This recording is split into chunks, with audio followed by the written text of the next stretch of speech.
Hello, hello, hello, and welcome to Wave Affair. I'm here with my two buds, ready to talk some more baseball. I'm Quinn Rolo, and looking forward to tonight's topic. We had in mind maybe a discussion around the end of season awards, but you know what? MLB is just dragging out the announcements for these awards, so we want to wait until we got the official news on this year's winners before we really dive into that topic. So we decided to jump into something else, which we'll go into more detail about after my friends here introduce themselves. Maddie T. Thank you, sir. My name is Matt. I like our topic again tonight. I usually like all the topics of baseball, but this is a particular one for me, the Hall of Fame, um, and whether people should be in, whether people that make it in should be there. I have a lot of thoughts on that. I like it.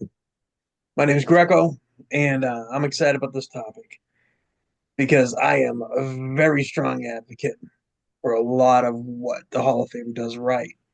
And it may be contrary to what I think a lot of these folks may disagree with. So, we're going to be talking about what exactly makes a Hall of Famer, what exactly makes somebody worthy to be called a Hall of Famer. And I want to kind of set a little perspective on my end and how I'm going to be looking at it. And you folks can tell me if this makes a difference to you as well. Maybe this is how we start the topic. But when you consider a Hall of Famer, I look at it as first ballot, right? And now I think there's a new standard, right? Because we had our first unanimous. It probably should have been two, but we had our first unanimous. Hmm. I think that's a threshold and that's an accolade that somebody can be measured on. Hmm. I think first ballot is the probably the next tier. Hmm. And I think the subsequent years, you talk about somebody who's a second year Hall of Famer, and maybe you lump 3 to 6 together, and then somebody who's kind of last chance down the bottom of the barrel, but they do get in. And then I think the other one is the Veterans Committee. You guys feel that how quickly somebody makes it into the Hall as far as votes go adds or detracts from their, I guess, Hall of Fame tiers or how they're looked at as far as other Hall of Famers. I think it depends on the player. Mm. Okay. What do you mean? Say more. So, I was just looking at like the golden age committee or whatever the hell they call it, and the players that are up this year for that, and two of them were players that were dominant players from when I was growing up. And when I look at somebody like a Scott Rowland, like, give me a break. you know he got in. I don't think he was first ballot, um, but the two guys I'm talking about are Steve Garvey and Dave Parker, Okay. um, who are dominant players in their day. Scott Rowland, nobody goes to a game where the Phillies, like, for example, nobody's going to a game at Fenway where the Phillies are coming in and going, "Hey, I'm coming to see Scott Rowland." He was a great third baseman, a very, very good player, but not somebody that I go out of my way to see. Oh, and the other thing I wanted to tell you about this on the Golden Age Committee, and I mentioned this the other day. The other one is Tommy John. Hmm. Yeah. Yeah. Go ahead, roll. Go ahead, roll. Well, would Tommy John get in solely on the basis of having a landmark surgery named after him? So, I mean, I guess that depends on if you want him to go in as a contributor or as a player. He won 288 games as a pitcher. Like, 300 Wow. wins is like a magic number for pitcher, and nobody's going to get that anymore. No. Nobody's getting 300 wins anymore. I don't know what you think about that, Greco. I don't see it happening. Not the way the game's played No. anymore. Um, Mm-mm. I think I think there's an opportunity for it to come back because I almost feel like the game's a bit of a circle, and there could be some philosophy changes. Um, 15 years and 20 wins. oh, believe me, I get it. I get it. I'm just saying that 20 years from now, the idea of a starting pitcher going 7 innings, you know, 30 times in a season may be back. Do I think Mm. that may Hope happen? so. Maybe not, but it could be. Yep. I'd like to see it sooner rather than later, but it could be. So, um, for Roland, the interesting thing about him, and I'm trying to get more information from him. Um, he was rookie of the year. Yep. He was Same year Nomar was. Yeah, he was a 70 WAR player. I know that some of you guys don't like that. I do think that's a pretty decent metric. I don't think it's the end all be all. He was one of the few, I think, last high average guys, which I know we all uh, appreciate. Yep. His career batting average was up there. He had 316 home runs. I think that's pretty damn good. 12 over 1,200 RBIs. He played in 2,000 games, scored 1,200 runs, and had 2,000 hits. So to me, that's very good. Yeah, I think 281 batting. you know, his defensive play was kind of what made him stand out. Okay, so here's why I'm bringing up him, and I'm happy you brought up Roland. The reason why I like Roland is because of his defensive play, and I think defense should be thought of more and weighed more heavily in the Hall of Fame. Mhm. Um, and you're right. Nobody sits there and says, "Hey, you know what? I can't wait to see that slick fielding third baseman." Right? It's not going to happen. Nobody, nobody goes to Fenway as a Red Sox fan and says, "Hey, I can't wait to go see another player anyway." Right?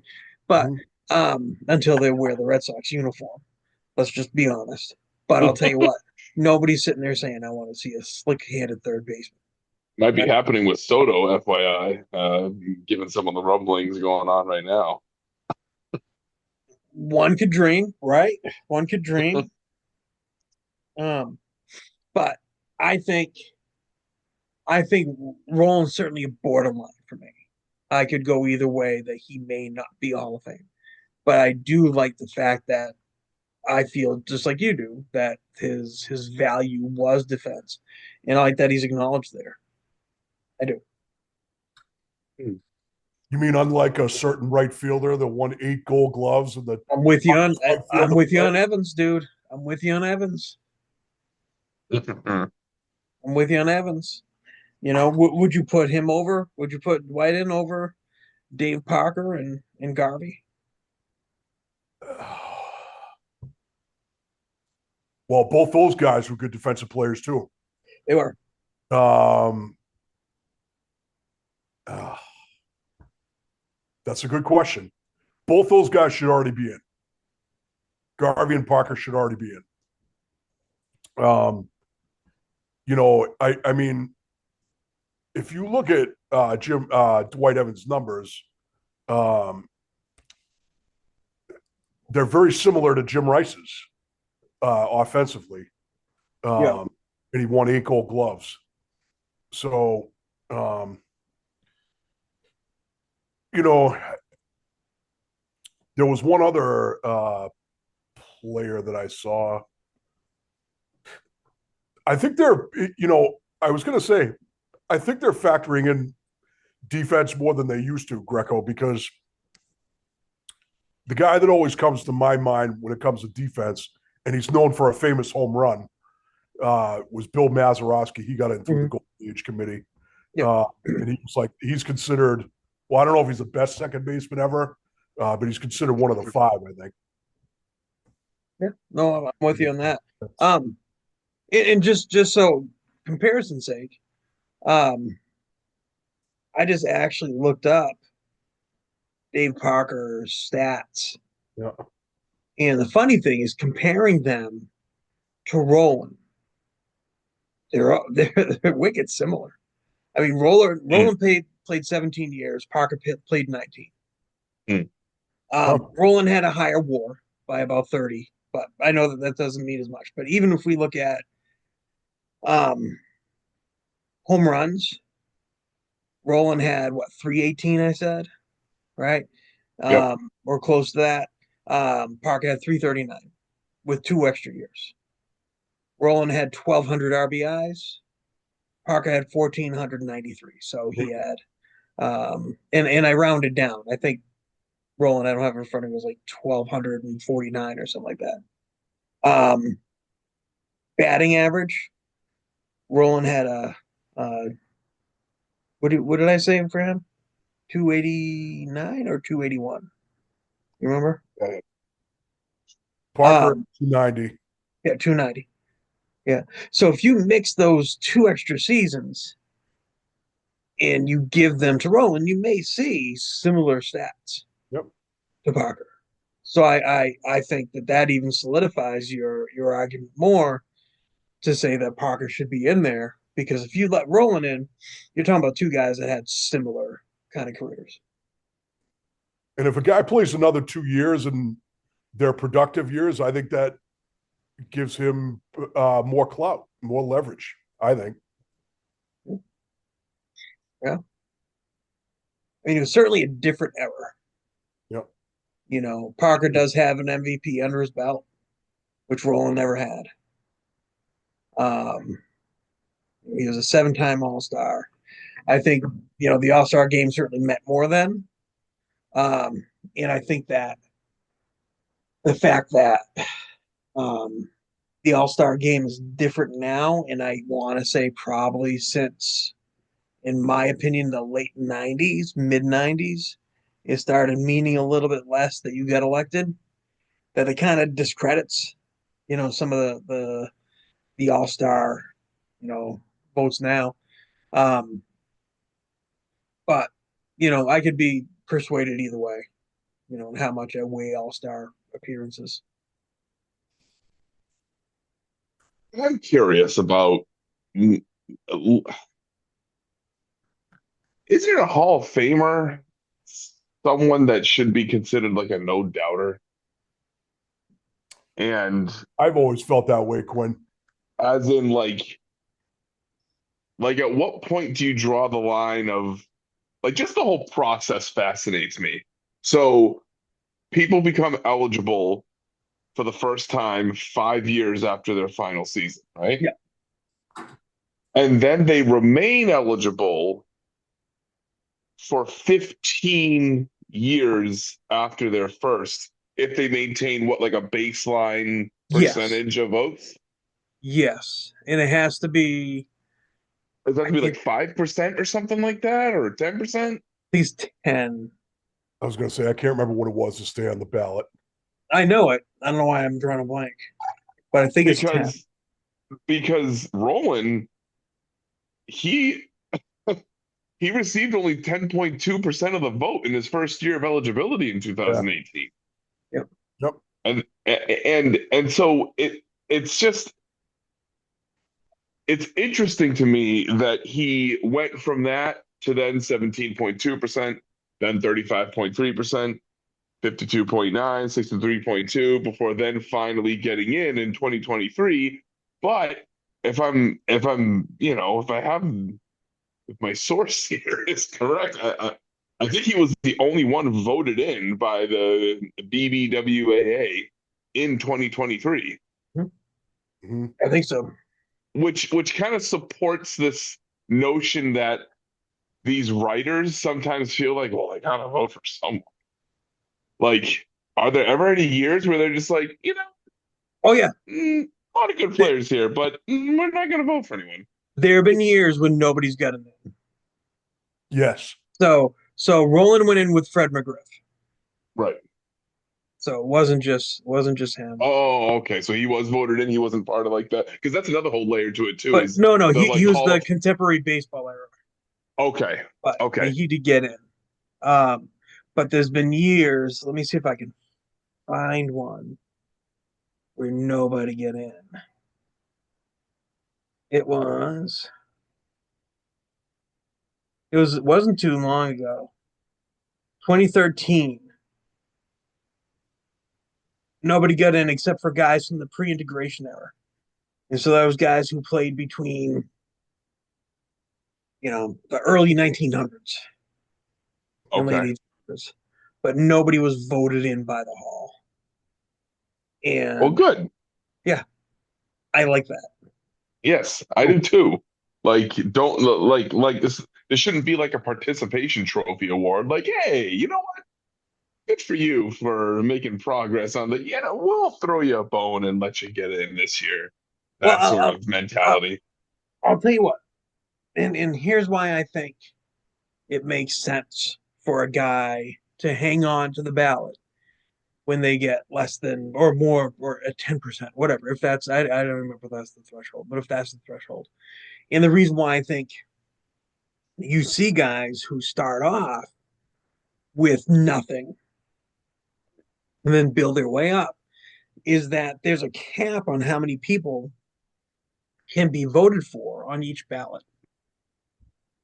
Mm, And I think that that's necessary because I'll tell you what, if you vote for 30 guys, you'd never have anybody fall off. You mm, never would. And in some of those years that they become eligible, you may see a fat class. Like I would almost consider this year to be one of the fatter classes we've seen in a while, right? mm. But you think back to let me pull it up again. You think back to um, what was it? 20 I mean, geez. What was the most strong year? 2018, right? So 2018, you had Jim Tomey, you had Vladimir Guerrero, Trevor Hoffman, Chipper Jones, all get voted in by the Baseball Writers Association. Mm. If you have the majority of people with those four guys on the ballot, that only leaves six others that can get any vote at all. And so the fact that anybody even weathers that storm of staying on the 10%, when you Mm. have already 40% of most votes already cast for four guys, there needs to be something like that, right? I mean, Mm. that class in 2018, I would argue, is one of the strongest. And I mean, even in the modern baseball era, right? The other guys who got in, you had Trammell who finally got in, you Jack Morris who got in. Um, I mean, that was a strong class. And Roland was part of that because Mm. Roland retired in, I think, 2012.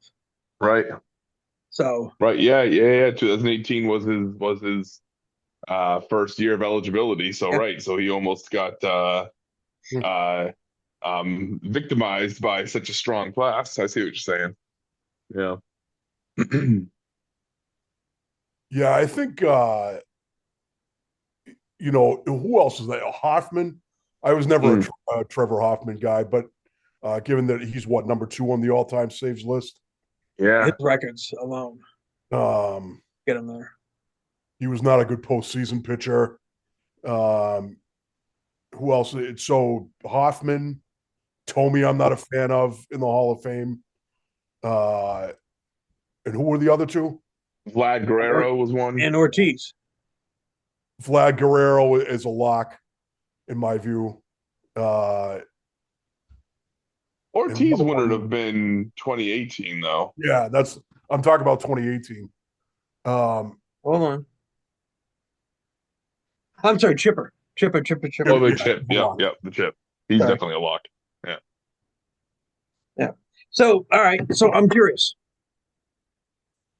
Trevor Hoffman, you're saying you didn't like him, but is he a Hall of Famer? Uh, probably because I had this. I just compared all the closers to Mariano Rivera. Yeah. Okay. Well, yeah. I Uh, mean, so nobody's ever going to live up to Rivera, Mm. at least not in our life. I'm, I'm, I'm, um, I'm saying I'm more confident saying that nobody's going to live up to Rivera's dominance you know, than I am saying that somebody's not going to hit 300 wins again. So Mm. so I kind of look at closers the same way that Quinn does. When Quinn was saying, shouldn't they be like just head and shoulders above the rest? So when I look at the best closers, I look at like Rivera, Dennis Eckersley, Bruce Sutter. Um, who else? I just thought of one that I can't remember now. Those guys, Gossage, yeah, Mm. and shoulders above the rest. Um, Would you compare them to like, so are you trying to say they're akin to like kickers in football in terms of sort which of, yeah. kickers get in the Hall of Fame? It really has to be the best of the best because they have Yes. such a limited skill set or maybe impacts, or isolated sort of impact. I mean, closers you could say maybe have a little more bearing on the game than kickers potentially, but I sort of feel like there's maybe a link there to be drawn. Yeah, and I looked at the top of the ballot on Baseball Reference, and the first name there is Billy Wagner. No, no. Get out of here. I don't disagree with you. I Mm. don't think he gets in. I think that the argument for him in some cases is strong, but I don't think he gets in. Um, but I also don't think he was dominant long enough, No. Mm-mm. right? Mm-mm. Um, I think I think so. I'm curious though. All right, so let me just for shits and for giggles. Yes, for giggles and giggles. Yeah. Um, Hoffman, 18 years. Yeah. Mm. ERA 287 career. Um, let's see here. Saves 601. Became a closer full time in 1994, which was his fourth year in the league. Previously, he had 5, 2, and 3. So he had 10 saves prior to that.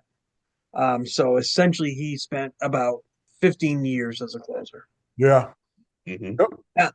1,000 innings pitched, gave up 100 home runs in those 1,000 innings. Um, gave up 347 earned runs. 1,133 strikeouts. Only hit 9 guys. Mm. Wow. 9 hit by pitch. Impeccable control. Yeah. Yeah. Um, I don't know, man. Well, and What's his his out whip? pitch was that I think a lot of this though can come down to, Oh, that that changeup. just sort of well, I mean, but and this is a guy who is very grateful for Keith Folk being instrumental in winning the Red Yeah. Sox first World Series in 2004. But having said all that, off-speed pitchers pack less punch than hard-throwing pitchers, and as a result, Mariano Rivera, I think that's part of the reason why he cuts, so to speak, a little deeper or a little more prominently than someone like Trevor Hoffman, who just keeps throwing those, fall off the table changeups over and over again. Then Those are you know less what? impressive than the bat breaking cutters. Then I'll tell you what. Billy Wagner gets in that book. Then you would vote for Billy Wagner over Trevor Hoffman every day of the week because that was That's not Billy the end all Wagner. be all. I'm talking about when you compare the But two, I will though. tell When you you what, compare if the you two compare, styles. Billy Wagner had amassed some good saves and he won a World Series with it and he was pretty pivotal in the playoffs, which Matt Taylor said that was one of the knocks against Trevor Hoffman. Billy Wagner had the opposite effect in the playoffs. So I disagree because I will tell you that I bet if you were to look up right now and look up the most effective pitch in baseball, you're going to see it be the changeup. Really, I would have thought I'd been the fastball. I'm putting money on it. Most effective pitch. Well, AI, Google's AI generator just immediately says fastball, two-seam fastball, I'm not worried splitter, about slider, AI. changeup. I'm not about AI. And also, according to Who's ChadMollerBaseball.com, Chad? Oh, I know who Chad Muller is. the fastball, if you can locate it, is the most If effective you can pitch locate in it, the game. ready? The hardest pitch to hit in baseball is a changeup. The spin doesn't give it away. The arm angle is actually the same as the fastball. I will tell you, changeup. But a changeup from what? A changeup necessitates a good fastball. Right. Otherwise, it's just a crappy No, fastball. that's right. That's right. But I'll tell you what, if you can just throw fastballs all day and you don't have an off-speed pitch, Yeah. you're getting crushed. You can Hmm. catch up to a fastball, and without a good changeup, that fastball is not nearly as effective because But they the don't have to off-speed protect against. pitch, but the off-speed pitch also doesn't need to be a changeup. It could also be a No, splitter or a curveball. they can't. Right, but it's Hmm. less deceptive. I'll tell you Hmm. what. True. Even now, like I can tell you when a change. I can't tell you when a changeup's coming, Mm. but I can tell you when a curveball's coming. Mm. I can lay off a curveball a hell of a lot easier than a changeup. So you want to hear Billy Wagner's postseason pitching? I love it. Yes. So, never played in the World Series actually. Oh, he Let's. never made it with Houston or Philly.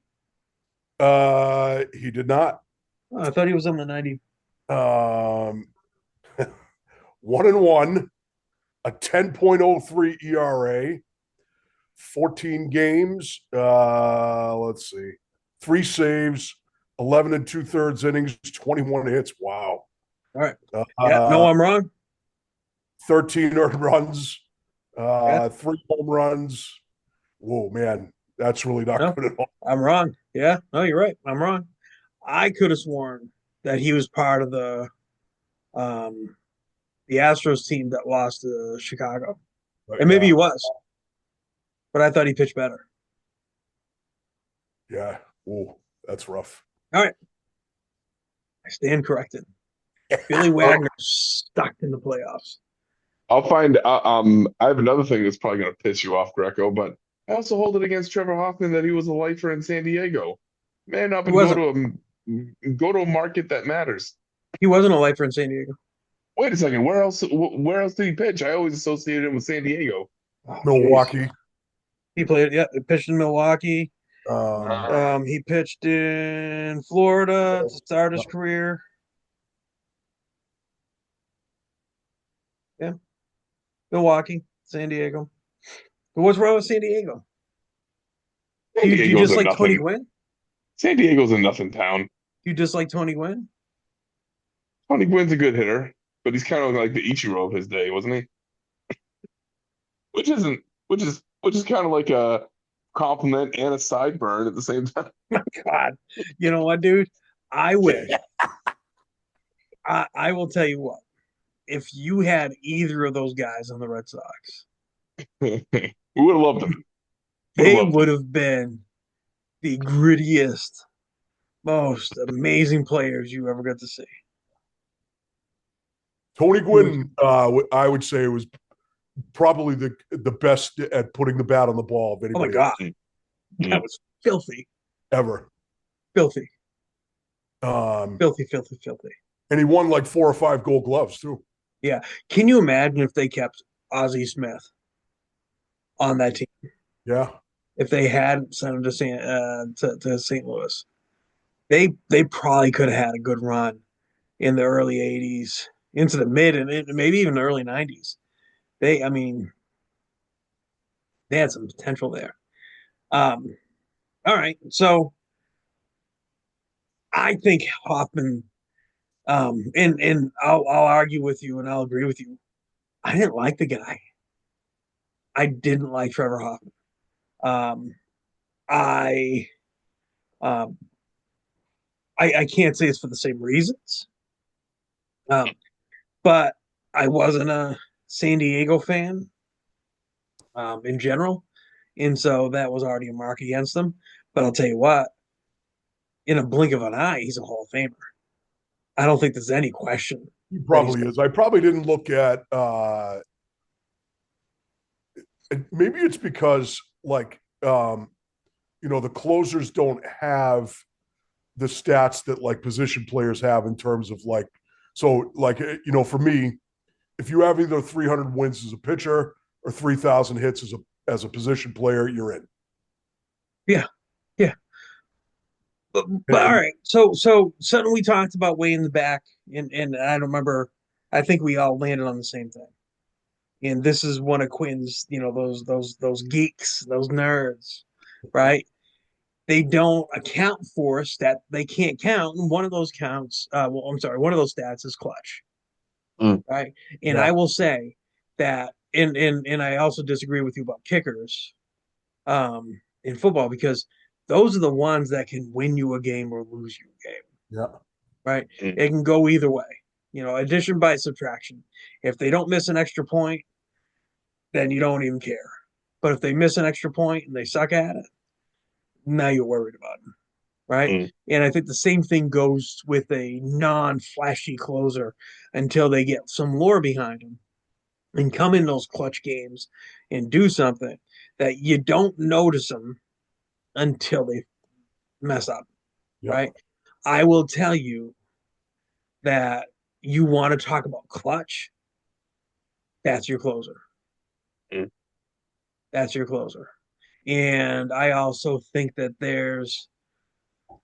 I don't like it because it goes against what I think about as tradition. But um, the idea of bringing in your best pitcher, not necessarily in the last inning to save a game, Mm. but maybe in the seventh or eighth when the heart of the order is up and you're in a spot, right? And that's been kind of the case where now you're starting to see closers that you historically think about the end of the game. You start to see them in the seventh inning or the eighth inning to come in and get you out of a jam on the part of the order. That's that clutch factor. This is the thing though, but so my criticism of of being on the Padres, which, nice try bending the facts. Yeah, he started his career in Florida, and yeah, he ended his career with 2 seasons in the. He was way predominantly a Padre, He was. and He was. the Yeah. Padres have Those no are World facts, man. Series titles. They have two NL pennants, and they only have five West Division titles, which three wild card berths. All of this is to say, what what pressure games has that chucklehead ever pitched in by Wait, which to okay, okay, measure his okay, clutch? okay. Hold on. Then I will tell you what. There should not be a single Boston Red Sox to have ever played between the 1975 season and 1986 because they did not play in any of those seasons either. And Mm. those chuckleheads never had to pitch in anything that meant anything either. I will tell you what, Mm. the Padres lost despite having Trevor Hoffman.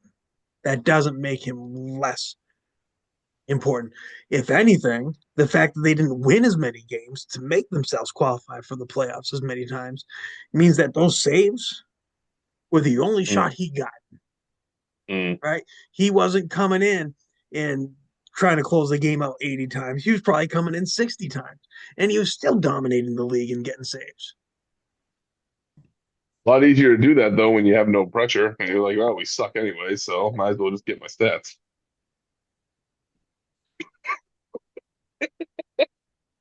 I was going to ask if you don't like. You see, do you have a beef with San Diego, Quinn? The city It's just, itself?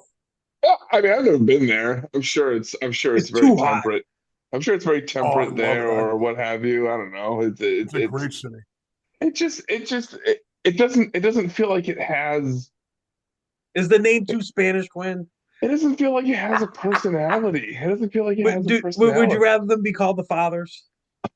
No, that would be worse. That would be worse. Oh my goodness. Actually, my favorite thing about the San Diego Padres is that the most prominent super fan they have right now is Tom DeLonge, co-singer and lead guitarist of Yeah, Blink listen, any 182, Blink which I'm sure 182 Greco reference you loves. listen. No, I don't have anything against them. Just the fact that you wear their shirts every day. Listen, I can't I can't even take you serious that you're arguing against Trevor Hoffman and the fact that he didn't have to pitch in any pressure games to get his stats against major league hitting in the bottom of the order, or I'm sorry, at the end of the game when they're throwing their best guys out there. It'll tell you what, if their best batter wasn't out there in the situation, they're putting them in.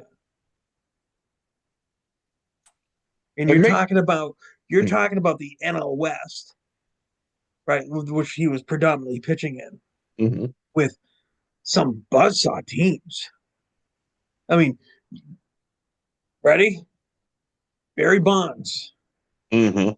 How many times do you think he had to face Barry Bonds with a game on the line? True. Who else had Probably, to do that? yeah, yeah. Who else in Probably the NL just West in that time period can you think of as being a good closer? probably intentionally walked him half the time. Well, then he was one of his very few walks. Hmm. Yeah. Hmm. He was one of Well, his his very few postseason walks. numbers are better than I thought. Yeah. The few Uh, times he actually made the postseason. yeah, he played in 6 series, 4 years. He was 1-2, a 3.46 ERA, 12 games. Let's see, 4 saves, 13 innings, 11 hits, 6 runs, 5 of them earned, 2 home runs, 5 walks, 14 strikeouts. Uh, Whip is 1.231, which isn't great, but um, doesn't say how many saves he blew. I will tell you what. I like this. And Rolo, get ready, buddy. Because I like the role you're playing with me. I do. Because I can give it back. Wait until you get something. I love it. Yeah. Well, and don't get it twisted. Clearly, he's a Hall of Fame. Clearly, he's a Hall of Fame. I'm just saying there's a difference between a like feel it in your gut sort of Hall of Famer, like oh that man fucking absolutely, and a guy who's just kind of like yeah, I Okay. guess the numbers kind of All right. dictate it. Ready? Yeah. Let me ask you this.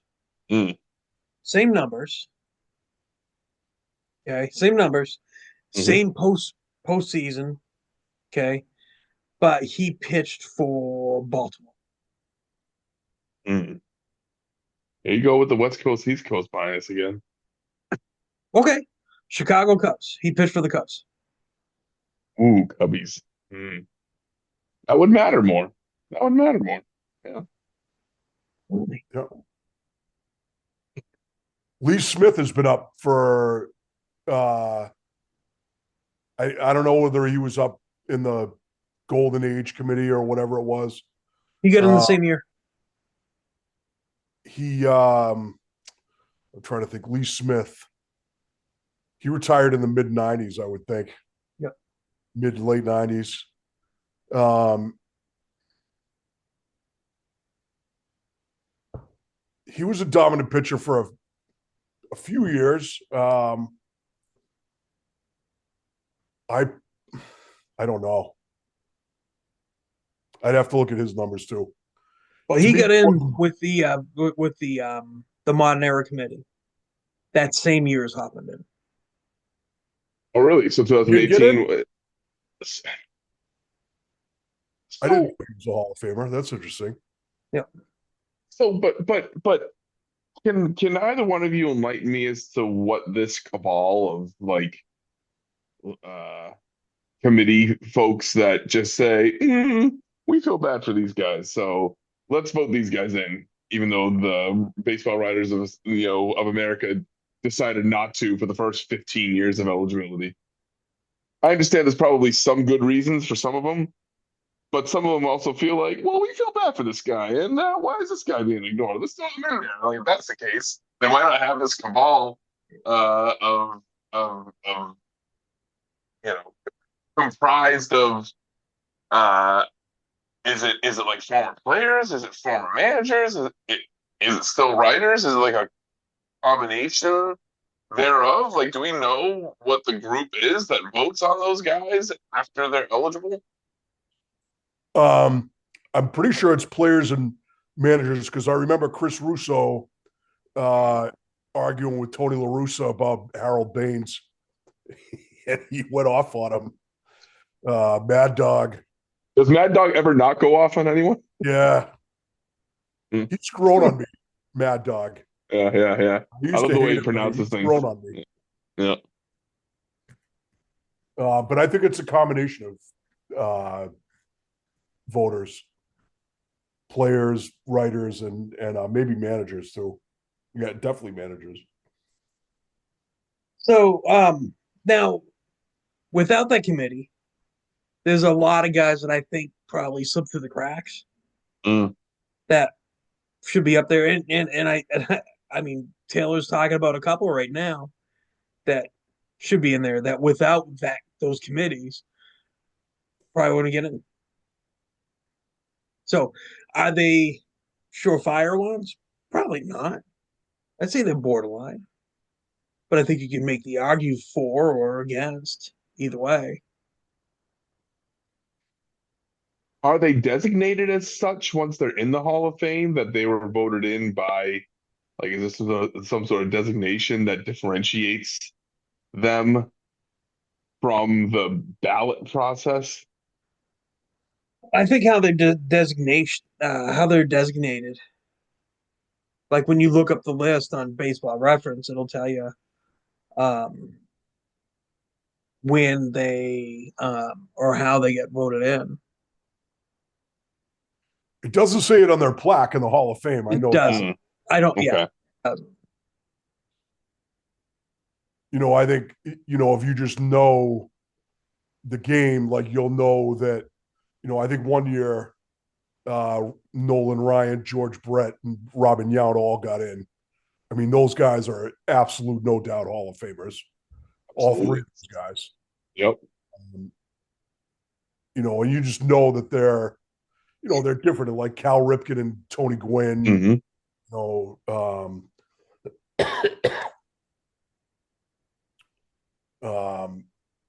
like that's the way I look at it. Mm. Hey, when I was doing a little bit of research on past MVPs, I discovered that Dustin Pedroia, and we alluded to him a Mm-hmm. few podcasts ago about him doing the back-to-back Rookie of the Year and then MVP. Yeah. Cal Ripken Jr. was another one that did that, Yes. 82 and 83. And I Yep. didn't realize that he Yep. went He was a back-to-back in beast his first two seasons. Yeah. and got a ring. Well, that's right. He Yeah. won in his 83 season, right? Yeah. Yep. That's the last World Series the Orioles won. Hmm. I can't Yep. picture Cal Ripken Jr. ever looking young though. It's kind of like one of those guys that I always picture with like the gray, kind of the Well, gray sideburns. He was balding by what his third year in the league or whatever it was. Uh, Even with Junior at the end of his name, I just always picture him being this like stately older, this elder statesman of baseball. All right. So before we start getting more into the appearances of the guys, um, What let's say ye, Greco? let's go back to what makes a Hall of Famer. Is there anything that you think is weighed too much? Hmm. Sabermetrics. Okay. So who's in there because of sabermetrics that you would take up? Uh, I, and I don't have the numbers in front of me, but the guy I always get, well, Roland, Mm. uh, and Barry Larkin. I never thought Barry Larkin was a super dominant player. Um,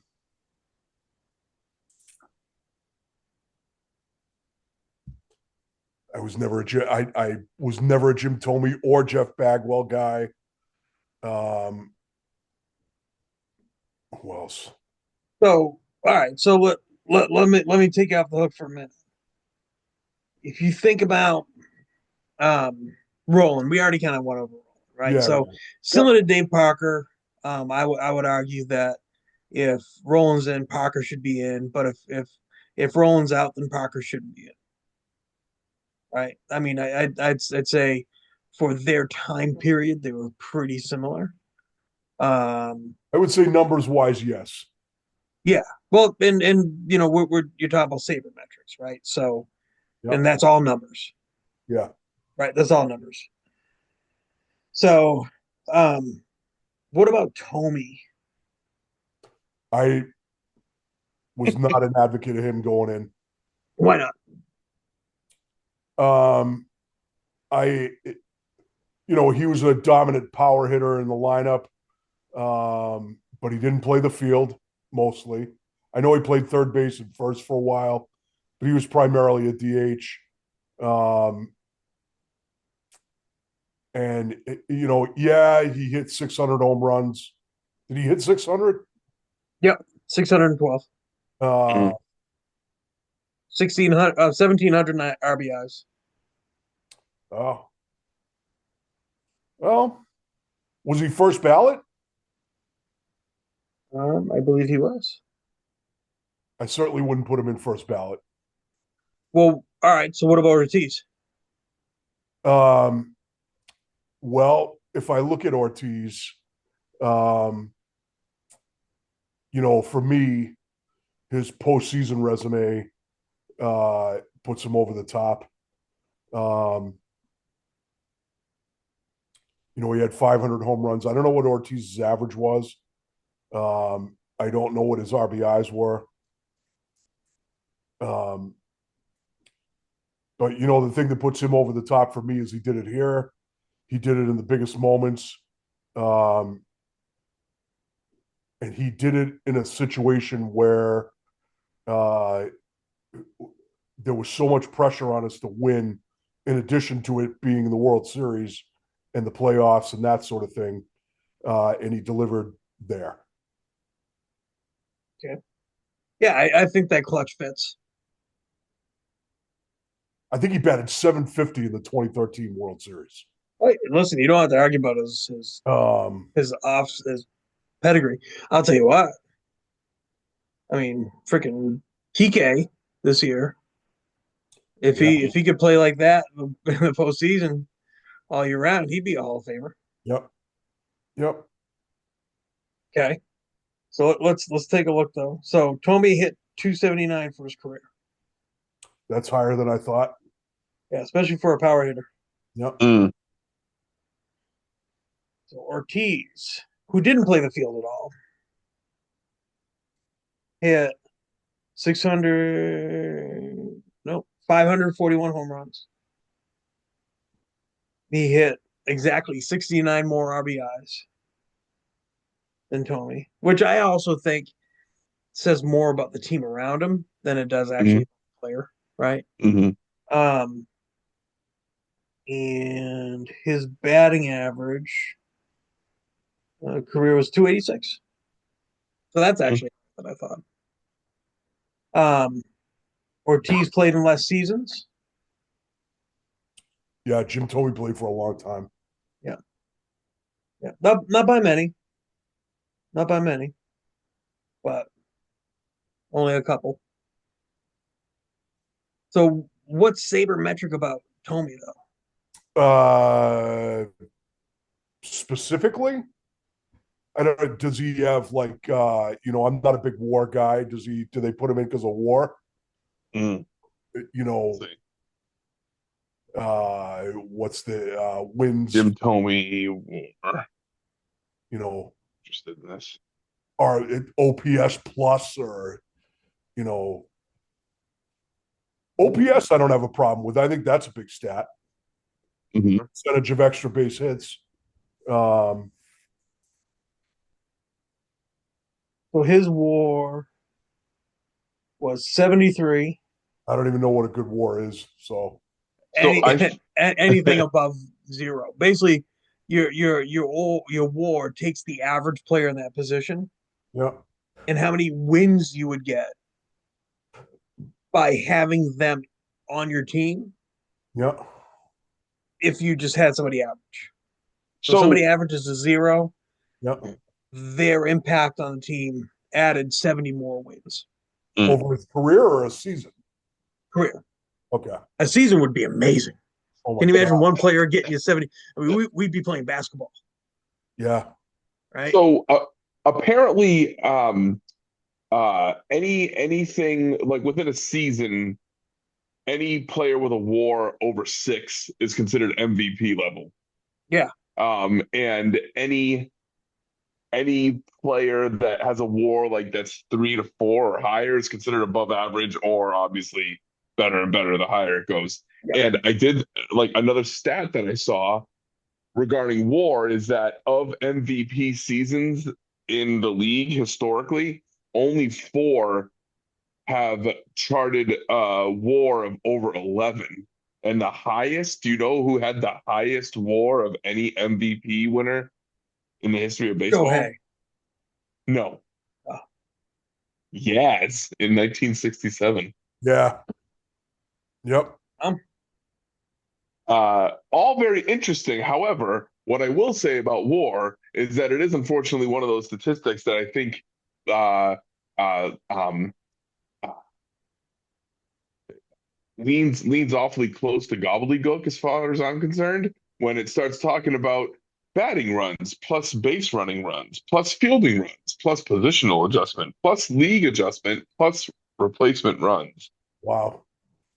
divided by runs per win. That's the formula. And all those things, like I get what each of those individual things are, but do you really?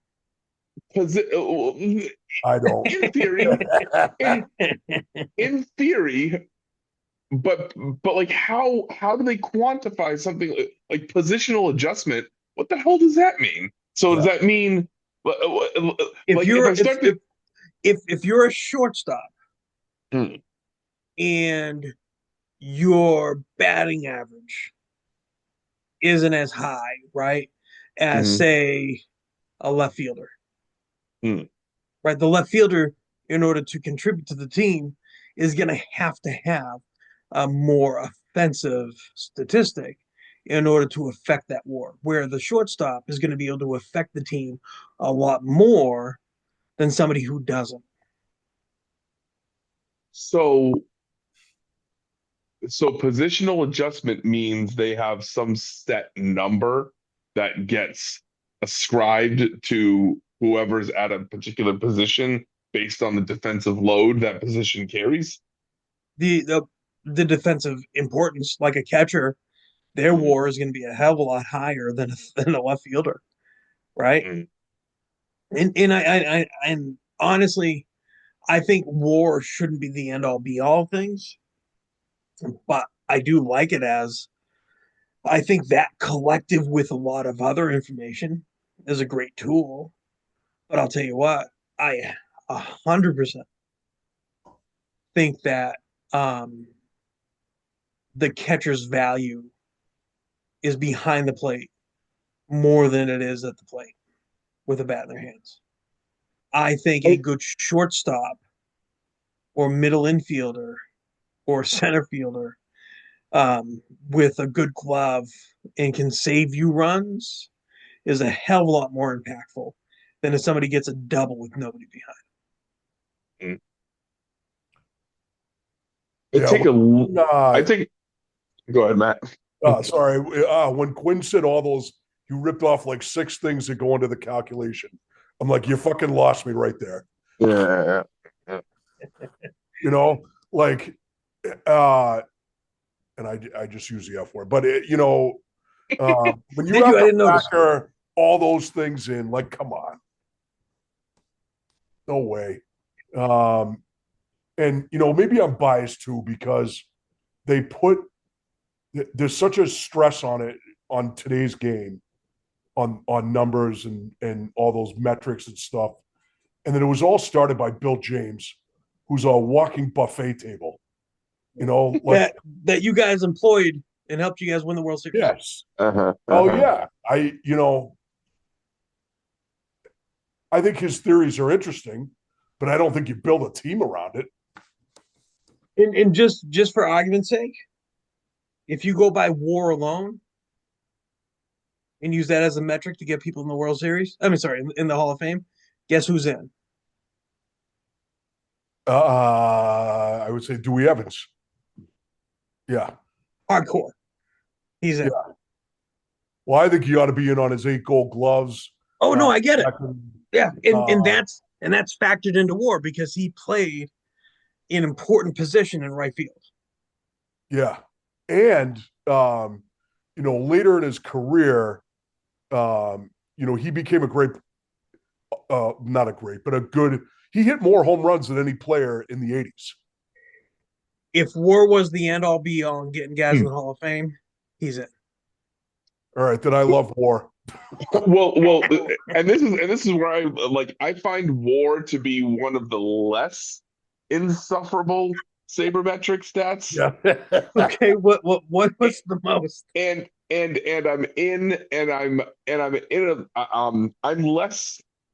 I'm less offended by integrating that into determining who would be a candidate for the Hall of Fame. When we get into our MVP end of season award discussion, though, I got something for you about the extent to which sabermetrics have perverted the MVP selection process and Cy Young selection process. I think that there's more of a gripe there, but as it relates to the looking at the totality of a person's career, I sort of feel like WAR can be like a quick snapshot, and you're able to, I think, much more effectively because you're less of a prisoner of the moment when you're looking at a person's whole career. That you're able to draw from a lot of different categories and also look at how many pressure situations they were in, how much meaning some of their play had and how many moments stand out, and taking all of that into account when considering someone for a Hall of Fame. But there's Okay. I don't know what guys you guys like on MLB Network, but Brian Kenny, I can't tolerate him. I can't do it. He just drives me bananas. That guy. Yeah. No, it's funny because I do think he's boring. I do, as a numbers guy myself, just by virtue of what I've done and what I do. Um, I think numbers are a good way of telling stories. I think baseball is a game of numbers, and I'm not against anything that'll tell a story, right? I'm I'm not. not either. And I don't think that it's the end all be all. I think it's a good way to measure somebody. I would say that you know, what it strives to do, at least in my eyes, and I could be completely wrong, is to tell a more holistic story about a guy who um, you know means more to a team than just the typical stats you think about. If you look at um, you know some of these catchers who can call a fantastic game and make these pitching staffs better, and can affect the whole game. That guy can go 0 for 4 with 4 strikeouts and make more impact than somebody who went 4 for 4 with 4 doubles, right? Yeah. And I think that that's part of what it strives to do. I don't necessarily think it does a good job of it, but I think it Mm. does a hell of a lot better job than batting average. And I love batting average as a stat, but you also have to look at it subjectively. I'm not going to look at a guy who's, again, I'm going to pick on left field because that's usually where they put guys who are a Be more liability defensively. yes, limited defensive. Yes. You know what I mean? Because they don't have to make a long throw. They Mhm. always get their cuts there. Yeah. Generally, they're helped by if they're chugging along, trying to get to a ball in the corner. It's generally one of the shorter porches in the league. There's less character in a lot of left fields. I mean, aside from Fenway Park, but there's a lot more adventurous right fields. And not only that, right field you need an arm. They're not going to put somebody who has a noodle.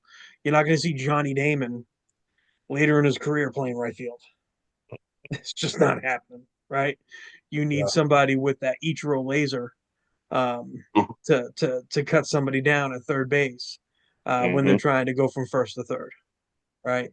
Um, that being able to tell that value is part of it. They try to do defensive metrics, they try to do all these different things, and there's really not a perfect way to do it. You can do the eye test, I do the eye test exactly. Yeah. but That's for what people who don't watch them, for people who say are in bed by the time they start playing. Well, this is why baseball writers of association have to be covering the game. They're working to be they're covering these teams day in, day out. yeah. Watch it. That's why I think while I think there are some sanctimonious a-holes on that, collection of writers, uh, I think that that's about as good a system as you can have that particularly captures the eyeball test.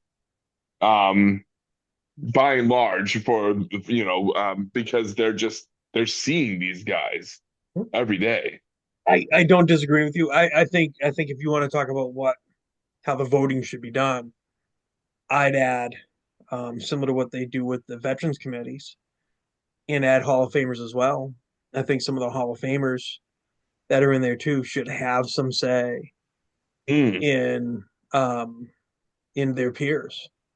It would be interesting to have a representative from like each position, like existing Hall of Famers, like hold like a vote.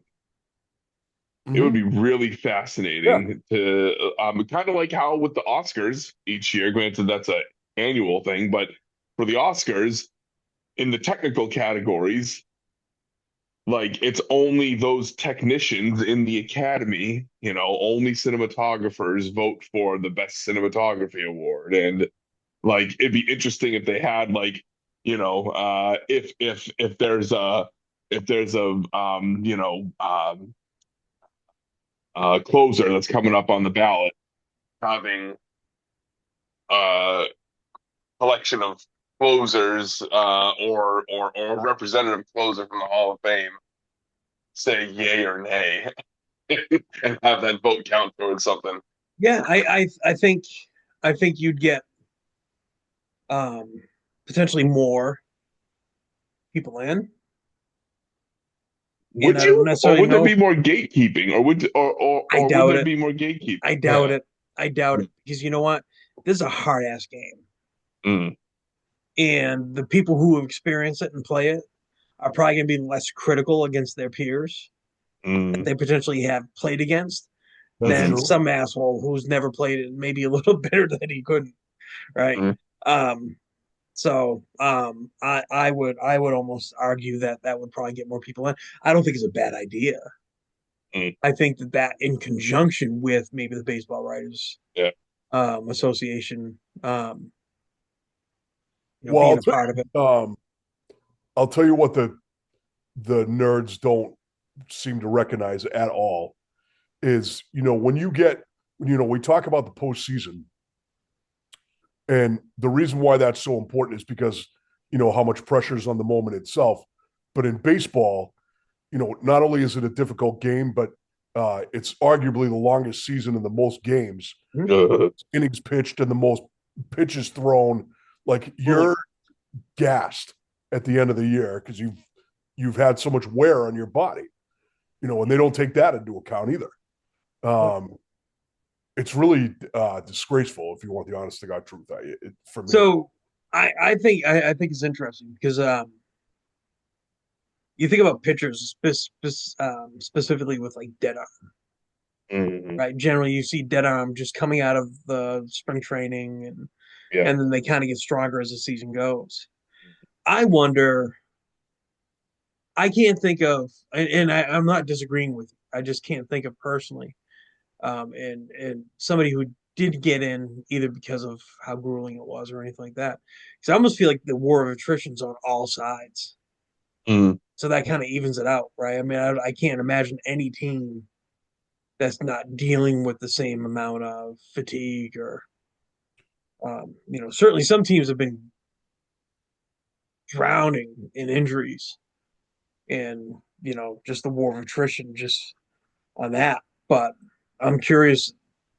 I guess I'm asking like because I'm interested. What would you say has been the impact of that, Taylor? so let's say, what's the average amount of innings pitched by a closer now? Uh, Uh, 50, between 50 and 60 innings, Oh, mm. maybe a little first, more. Um, if you look at Keith Folk, right, Oof. he pitched like 15 innings in that 2004 postseason. That's uh, roughly a third of the entire year. If you look at 50, 60 innings, maybe a quarter. And they're all high stress pitches, every one of them. That makes a difference. Plus, he was a long inning closer. He would go 3 innings.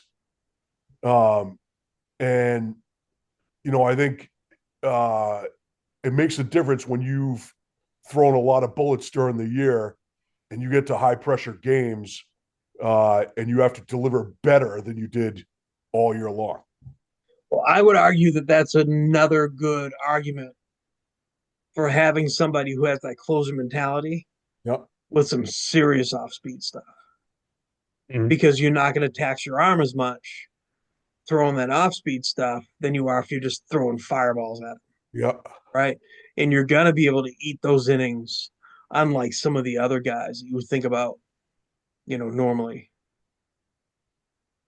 From what I can glean here, the of the closers this season, this past season that just ended, the closer that logged the most innings was Emmanuel Class A at 74.1 innings pitched. Wow. Yeah. Yeah. And then Finnegan, 63. Mm. But the Um, rest of them are right, like in the 60s. Like, yeah, there's Josh Hader got to 71, but then everyone else is 60s, 50s, into the 40s. That's a big difference, man. 74 and then 63 is the next one. That's a big difference. Mm. Now, I would also say this too, right? You talk about a guy getting up and having an opportunity to impact your team in your game, 60 to 70 times. So that's, a little bit around like 40 to 45% of the games that you're going to play, Mm. right? Now, Yeah. an average batter is going to hit 60 to 7 or 70 plate appearances probably at 45 games, right? Around there, given Mm. give or take some time off, injuries or whatever, right? If somebody just plows through and gets, say, an average of 4 bats per game and plays the whole season, I mean, you're talking about what, 640 plate appearances for the season. Mhm. Something like that. So you think about how much opportunity somebody who's a closer or pitches so little innings actually has to impact the team and how they can affect specifically if it's 1 inning per game, those Mm. 60 games, which is a high percentage of the games, that Yep. makes them pretty important for Yeah. that. I Yeah. mean, we worry about closers. Closers may pitch in effect what um 30 games, maybe, if they're healthy all season, right? Mm. I mean, not a lot. And they have to throw strikes. They Um, have to throw strikes. A lot of times they're in positions that are unenviable. yeah. This is it. Well, unless you're Craig Kimbrell. Oh God. Ugh. He was the worst part of the Oh, 2018 season when we were a wagon. I can't God. see that guy. But I agree with you. The other thing you're talking about a catcher, Greco, they're kind of outliers in terms of the Hall of Fame. I don't know a lot of catchers in the Hall of Fame. Like, uh, it's interesting because, um, when I'm trying to think of recent catch. I think when I think of great catchers, I think of Bench and Pudge Rodriguez and Pudge Fisk, and Buster Posey's in the Hall of Fame, I think, Yep. right? I think Yeah. he just got I'll be the enough. next one. Yeah. Um, I know, Piazza is a very Oh, controversial one. there's Uh, only 20 catchers yeah. that have been inducted in the Hall of Fame. Wow. And I will Only tell you 20. what, this is where the argument for sabermetrics for me becomes important Mm. because I'm going to tell you again, a guy who sits there and hits, goes 0 for 4, but catches a hell of a good game, is able to frame some pitches and calls the game from behind the plate. And not only are they calling the pitches, a lot of times they're calling the defense that's behind the pitcher, right? Yeah. Those are the guys who are in control of the whole damn game. And I don't care if a catcher hits 210. He's may have and most likely has had more of an impact than a guy who's going to hit 340 for a season. Well, that's what Maldonado is for Houston, right? Yeah. Oh, yeah. He hits like one. But he can call a game, dude. Yeah. I mean, Molina, Gotti and Molina, Yeah. you look up his stats, they're He's good. definitely a Hall of Famer. If he's not a first ballot, I'm pissed. Yeah, he should He's be. a guy that I would argue with should be a first ballot Hall of Famer because what he did for that team and how long he did it for. And I think that catchers that move around a lot are hurt by that because I don't think that they get a reputation. A Pudge Rodriguez is an outlier because he was moved around because he was so impactful that they just brought him everywhere they could because he was a hell of a catcher. Was it Joe Uh, Mauer that went in last year? well, I'm sorry, say that again. Was it Mauer that went in last year? Mauer did go in, yes, last year. Joe Yeah, Mauer was recently in. Yeah, I'm not sure exactly when, but When I first heard his name, I was like, "What?" But then I remembered. Um, batting champion, dude. yeah. yes. So many And times. he won an MVP Yeah, Yes. at least once, right? Yeah. and he deserved it. He's um he's as unique a player as I've seen. Yeah, and talk about a guy who hasn't been able to be on a really playoff contending team Yeah. for a Mm. long of his career. And, Wow. they even prolonged him by putting him to first base like they did Posey, Hmm. Hmm. because his bat was so impactful. He was a unicorn. Yep. One of the most like, and I know it's a highlight, and so this is like really low hanging fruit, but one of the biggest things, and if you haven't seen this, do yourself a favor, look for Joe Mauer's behind the back um, stop of a pass ball. I think it was a pass ball or was a foul tip. And he's just like going to catch the ball goes past him, It ricochets off the brick wall. He's looking this way to get the ball from the umpire. He's got his Mm. hand up this way. He takes his glove, puts it down like this. I don't know if he saw it in his peripheral, but he literally fielded the ball bouncing off the wall and coming back to him. Wow. Oh, Jeez. Was that when they were at Target Field, or was that when they were still in the baggie? That may have been Target. That may have Mm. been Target. But I'll tell you what, that's a that's an amazing thing. I'm gonna try to find it because I think it's worth seeing. There's there's only two of the 20 catchers in the Hall of Fame. Only two got in on the first ballot. Can you name those two? Johnny Bench. Yep. Yogi Betterev. Yeah, my guess Yogi would be didn't. Yogi Berra. Yogi was at 67% or something like that on his Really? first ballot, After if you can believe it. all those MVPs? Was it Hmm. Fisk? Nope. Wow. Mauer? Nope. Um, Although Mauer, actually, that's a good question. According to Google, it's saying two, but maybe I should look up and see what because Mauer was first ballot, wasn't he? I think he I thought was. so. So it should be three because what I see here is Mickey only Cochrane, two, maybe. and they named Johnny Bench and Irod. Yeah, Pudge. Oh, Yeah, okay. Pudge, yeah, I agree with him. yeah, yeah. Yeah, I'm curious if Mauer was first ballot. Yeah, let me look that up actually. That should the Google machine needs to be updated. Let's see. Was Bauer?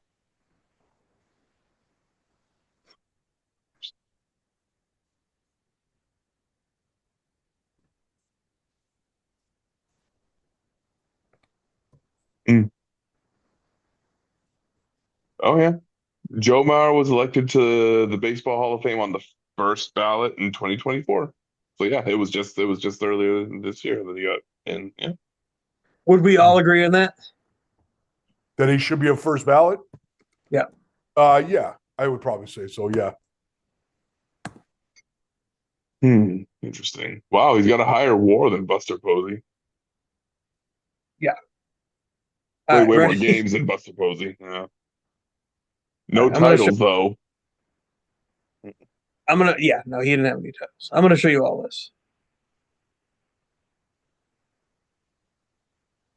All right. I think this is a pretty damn cool highlight. And it doesn't impact the game at all. Really, oh, hold on. Let me make sure I get the audio. Let me make sure. It doesn't impact the game at all. Um, I think it's just pretty damn cool. Interesting. One that I didn't think about with a recent inductee, Ted Simmons. Hmm. All right, you all can see this, right? Yes. Let's see. Hang on. Sorry, I'm looking at the stat. All right, go ahead. Spin swings and fouls it back. Wow. What See the what Joe hell? Mauer just did? Right? Watch this. Talk about flashing. So saved a run on a Right. wild pitch. Watch this, folks. The bricks here at Nats Park. Look at Joe, that. Catch this without looking, please. Thanks. Holy. Are you kidding me? Yeah. Sheesh. Come on. Right. Chief Tim. Man. What in the world? That's even more impressive than maybe a little less heroic, but that's even more impressive than that other highlight of during BP, that ball that's tailing in batting practice and almost crushed that reporter in the face, and Evan Longoria just snatched it Was that like real? last. I thought it was. I thought it was, but Was that it was. special effects? Was that real? I think it was real. But I guess you never know with today's deep fakery that exists. So my poor wife just walked down because the cat puked on the floor, and Ugh. I'm sure she was fast asleep. Oh, fun. Sorry, babe. Damn cat is what she says. Yeah, these cats. Yeah. Cats be puking in the worst possible times. I'll tell you what, some of these cats, if they puked and we kept an average of how often they did it, this one would be in the Hall of Fame. Oh yeah, I'm sure. Yeah. We got one of those cats too. Yeah. So, all right, you know what? I'm curious, and maybe this is just a little like one-off thing because I think it'll get us off track. But I'd really like to dissect that Evan Longoria catching the. I think it is CGI. Really? Yeah, and I'm curious what Taylor thinks. Hang on. Oh, are we looking it up? What is it again? So, Evan Yeah, I'll Longoria, find it. maybe I can just show it. Yeah, I'll find it.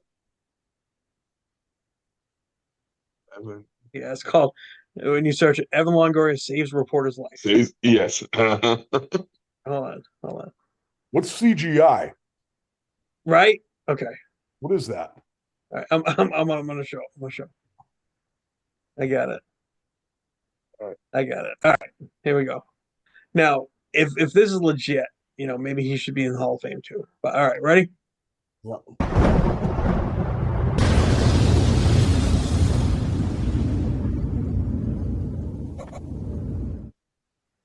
Evan, there's been a lot of changes this offseason for your team. How do you feel your chances are in the AL East? I mean, I love our chances. It's been. Dad, keep it on the field.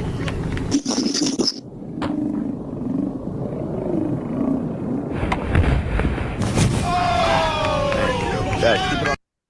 Man, That's about as good as a Spider-Man flipping through Central Park. Her the the wow. the acting for the reporter, by the way, Hmm. and not to throw shade on her. Listen to how well she delivers this line. Ready? Evan, there's been a lot of changes this offseason for your team. How do you feel your chances are in the AL East? I mean, I love our chances. It's been. Dad, keep it on the field. She didn't even look at it. No. And can I ask you, what field are they taking batting practice at night wearing their home uniforms with no roof? It looks like a Oh, spring training. Could be. Sort of. Could be. Looks like a spring training field. Yeah. I'm calling shenanigans on that one. Could be. it was the By the shooter on way, the grassy that's where knoll. they're going That's to what play it this sounds year. like. I'm calling shenanigans on that one. By the way, that's where they're going to play this year in a spring training stadium. They are. That's Yep. right. Yeah. Yeah. The Yeah. Steinbrenner Field. Yeah. I know those Oakland boys were kind of hoping they would make Mm. the truck west, but that was never happening. All right, so Hall of Fame, sabermetrics. Who's in there that shouldn't be because of sabermetrics? Todd You Helton. Todd Helton. Yep. Isn't Larry Walker in there? Yeah. Yeah. Walker, I think is a Hall of Famer. I think he gets slept on, and I think he gets slept on because of his defense. That man looked like he was slow, but he was not, and he had cannon.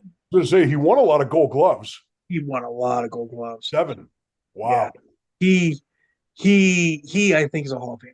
Todd Helton, I think, is kind of like a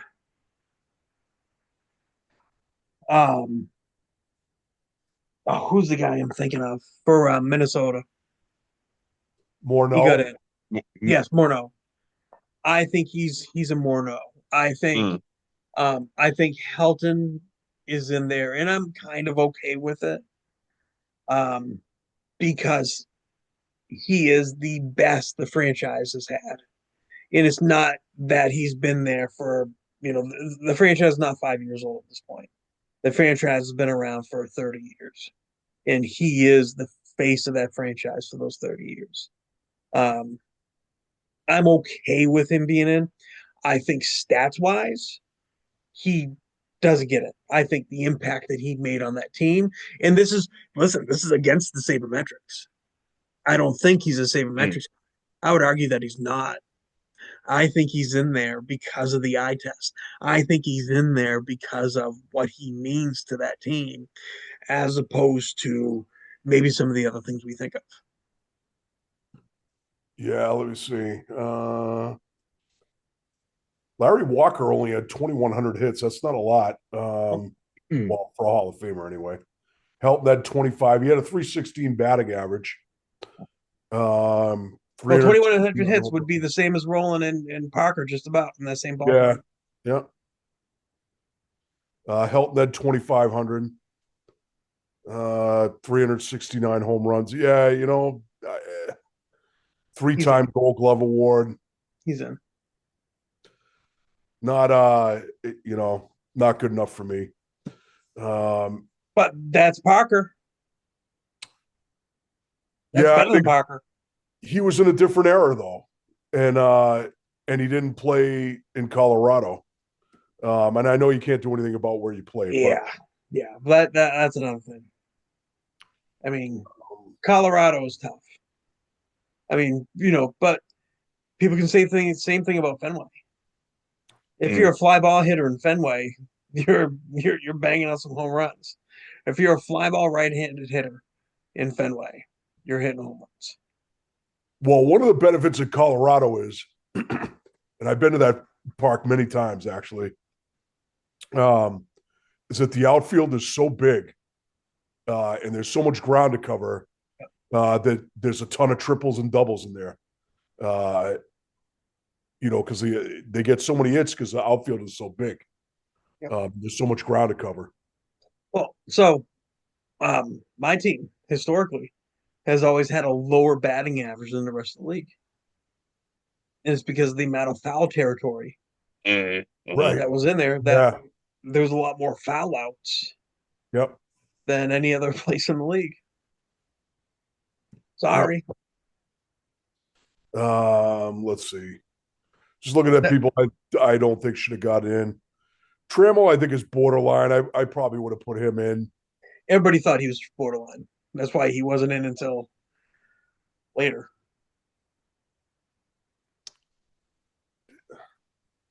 Tim Raines, I don't know. Another guy that, I'd say for this sabermetrics argument, because I don't think the Veterans Committee is going by sabermetrics. Yeah. I think the baseball writers that are now, I think those are the ones that you would want to look at and see if there's anybody that's sabermetrics. I don't know.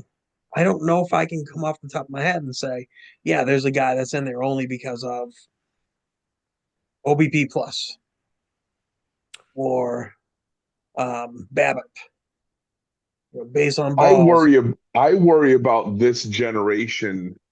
I would argue that I'm more worried about the current generation of writers putting way too much emphasis on those stats for this generation of players moving forward. Like in the era that we're in right now, maybe going back 5, 10 years, moving forward for who knows how long, that this era is going to be way too, like, people are just going to be like, well, what were the statistics? And they're going to, like, because they too frequently default to those stats now. Okay. Yeah. Um, and that they're going to do that retrospectively as well, instead of also being like, yeah, but what prominent, like, what impact did he have to the game, and what clutch moments did he have, and um and how was he compared to, uh was he one of the most dominant players in the era in which he played, or am I just considering him a collection of numbers? And oh, those numbers are better than those numbers. Let me and I don't necessarily disagree with you, but let me just play a little devil's advocate. what would you say to the power hitters that for the majority of 7 years or so were affected by the shift that has now Mm. been out A and has lot. taken away base hits and batting average and RBIs and potential screamers that were you know lined into second baseman who's playing on the short grass and in left field. Now, I know David Ortiz would be probably first in line He would. to tear apart those shifts and how many hits they took away from him. Right, right. But I would say that he's already established himself, and that was Right, towards he's the end of already his in. career. But But just what about imagine how those much higher guys? his average would have been. Yeah, but what about those guys? And I would say a good portion of the league who was adverse affected stats wise, and maybe didn't have those opportunities to be that clutch player that we're talking about, to Mm. be that guy because they were hitting into a deep. I mean, I can't tell you how many bats on balls that you watch and you're like, that's a base hit or that's a screamer.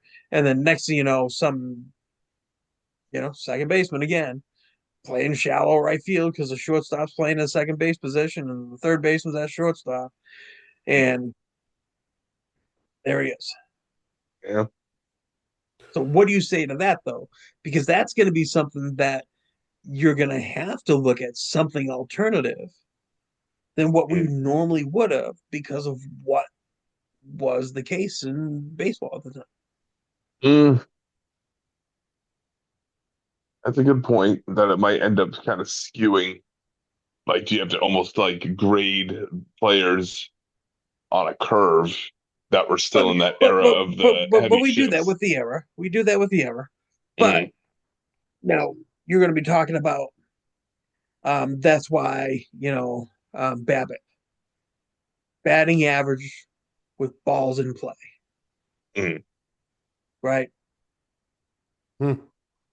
As opposed to fielding percentage. And I mean, how do you determine the value of that player when there may have been somebody who wasn't hitting the ball as hard, but was a Mm. pull hitter and getting the same outcome?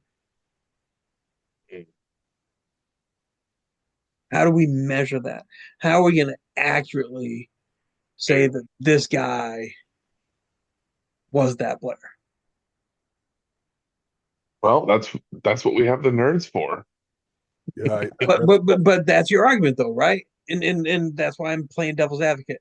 Is That that they're a piece, that they're that a that these stats are a piece of the puzzle. but Piece they're of going to the puzzle. determine in 5 years, and they're going to be those measurements, and you don't like that. That's my argument. I don't like right. how disproportionately people put emphasis on those. That's But my argument too. yeah, but my argument is that that's going to have to be disproportionate in order to get an accurate idea of how impactful a player could have been. Potentially for a I period of can't time. disagree or disagree with that. I was just going to show you guys, uh, the if I'm going back to my growing up in terms of the Hall of Famers, this kind of ties into your argument, Quinn. So if I look at the BWAA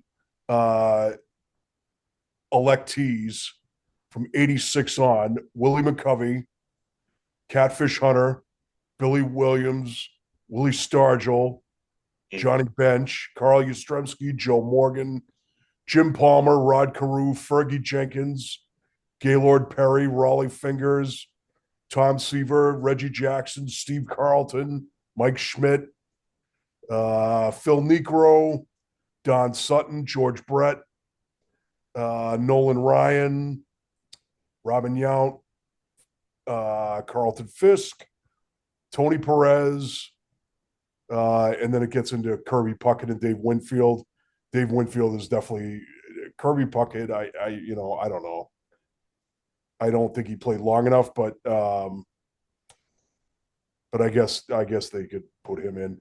Then you Well, have he was a guy that and I'm sorry, I don't mean to interrupt you, but Ben. I'm gonna. He's a guy that has that postseason pedigree, though. Yeah. Hmm. Yep. Hmm. Right. If you want to make an argument against people who don't have it, you have to accept the people who do. Yeah. But all those names I mentioned, then you go Dave Winfield, Ozzie Smith, Gary Carter, Eddie Murray, Dennis Eckersley, Paul Molitor, Wade Boggs, Ryan Sandberg. All those guys are no doubt Hall of Famers. And that's kind of what we grew up with, right? Hmm? No doubters. Mm. I I would venture to guess that there are probably um some guys that are in there on that list you mentioned that we in hindsight are like, wow, yeah, I know these guys are great. That maybe in the moment people are having the same discussion we are now. Because there may be somebody we're not seeing out there that maybe they think is a better player than that person who got in. And that's the argument. Because I'll tell you, some of the guys who are coming up this year, Andrew Jones is getting towards the end of his opportunities. Yeah. Mm. Eyeball test, one of the greatest center fielders I ever saw. Mm. In one of the when he was younger, and even when he was older, he was a great at bat. But I'll tell you what, one of the best pure hitters on a very impactful team that had historic runs of just killing the NL East. Mm. And he was a large part of that. But he's borderline on whether or not people think he should get in. Mm. And it's because of his end of his career, because he had longevity. Had he Mm. retired in Atlanta Brave, he'd be in. He yeah, so the thing that's gonna hurt him, 254 batting average. Mhm. 434 home runs, 1,289 RBIs, Which those two stats shouldn't hurt him. 5-time All Star, 10-time Gold Glove. Yeah, Um, yeah. And played in the postseason yep. about 90% of his career. I mean, my man was on contending team after contending team. And he Yeah. was the kind of guy that you traded for in order to play in the postseason. Yep. But you know what? He may not get in. A guy with over 400 home runs may not get in, but we're going to make an argument for somebody who has 300 that may not have 10 gold gloves. It may not have been on how many, and was it 14 NL East Yeah. championships Yep. in a row? Yep. And he was a part of at least 8, Yep. I think more. Let's see. Wow. Let's see. Wow. Yeah. So his he played in 76 postseason games. Well, 273 average, which isn't bad, I guess, considering you're facing the best pitching. yeah. 10 homers, 34 RBIs. Nothing to sneeze at.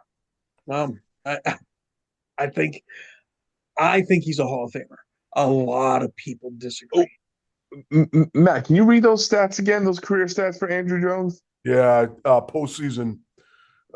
So 76 games, 279 at bats, 65 hits, 10 homers, 34 runs batted in. Let's see, 273 batting average. Yep. Let's see, 2 World Series. Yeah. Batted 273 in the 2 World Series.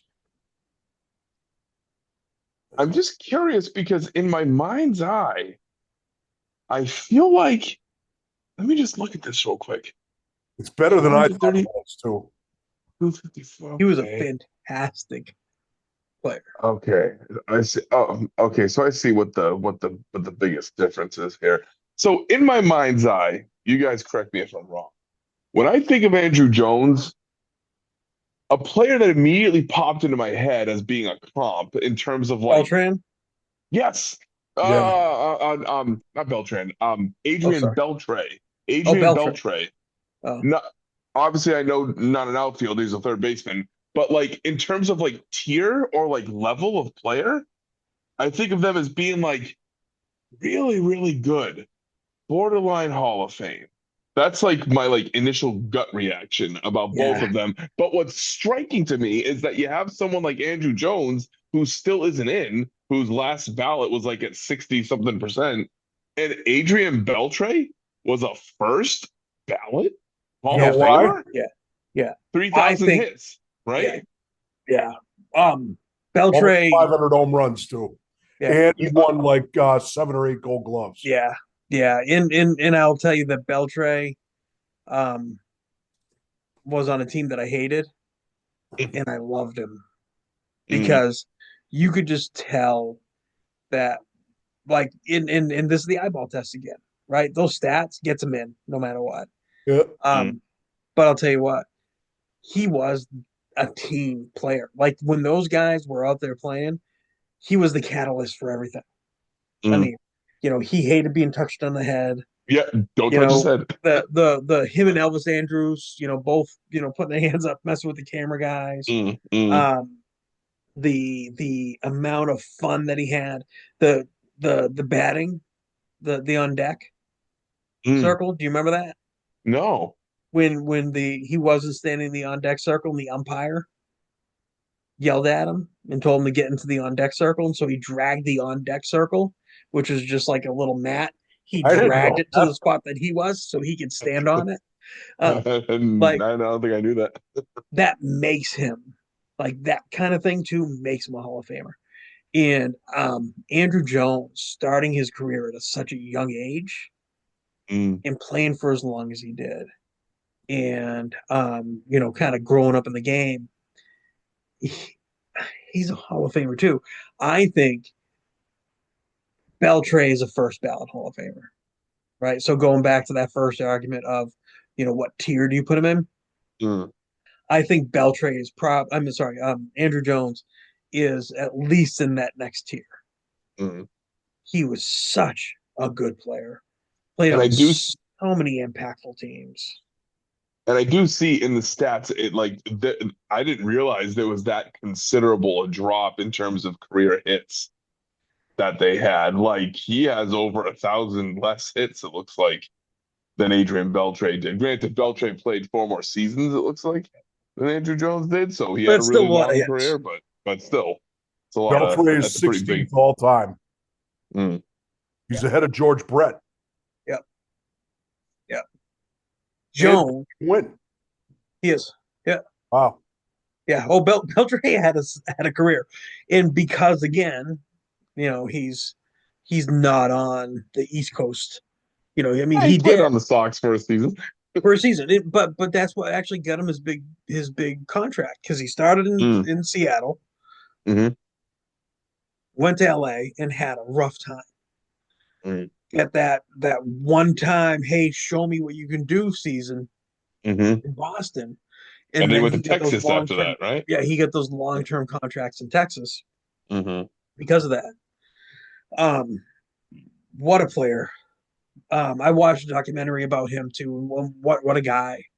But Yeah. I'll tell you what, um, he played third base, which I would argue, um, the corner infield spots Mm, are the next tier, right? So you have catcher, shortstop, center field, second base in that order as far as impactful positions. hmm And then I would say that, third base and first base are probably on equal terms because first base hmm is involved in so much.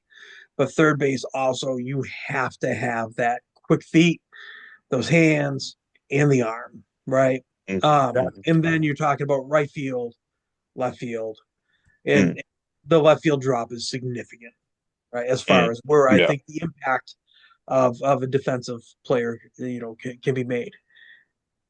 Center field being the third most impactful in my mind, Mm. and seeing Andrew Jones patrol center field, even if it was just in the Braves uniform, just how he maneuvered out there and the runs and the extra bases and the home runs that he took away. Some of those dives for those catches, he Amazing. was like he was one of those because and I'm sure you can probably sniff these out better than anyone, Greco. But there are times where you see some dives or jumps where you're like, did you really need to jump there? Or did you really need to dive there? Or are you just trying to put a little extra flash on your play?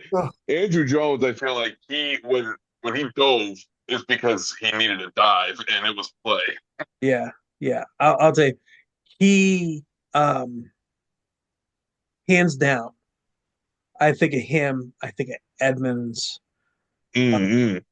Mm-hmm. I think of, as much as I hate it because he got popped for PEDs, a Ramon Laureano, and Mm-hmm. I don't think Laureano has that longevity of those other two. I think Laureano splash in the pan. And I don't think he's ever going to be what he used to be. But I think of even a Jacoby Ellsbury in his Mm-hmm. younger years, patrolling center field. Those are the guys where you're like, how did he get there? Like Mm-hmm. that first step, and you watch the Yo. replay, and they're leaning already, right, with the pitch. Mm-hmm. Those are the amazing things. You know, um, Andrew Jones, Hall of Famer, in my eye. Mm-hmm. I wouldn't argue against it. But I think he's borderline, right? I mean, you think about the rest of the class. Yeah. Ichiro, Mm-hmm. first ballot. Is he First ballot. is he the second unanimous guy?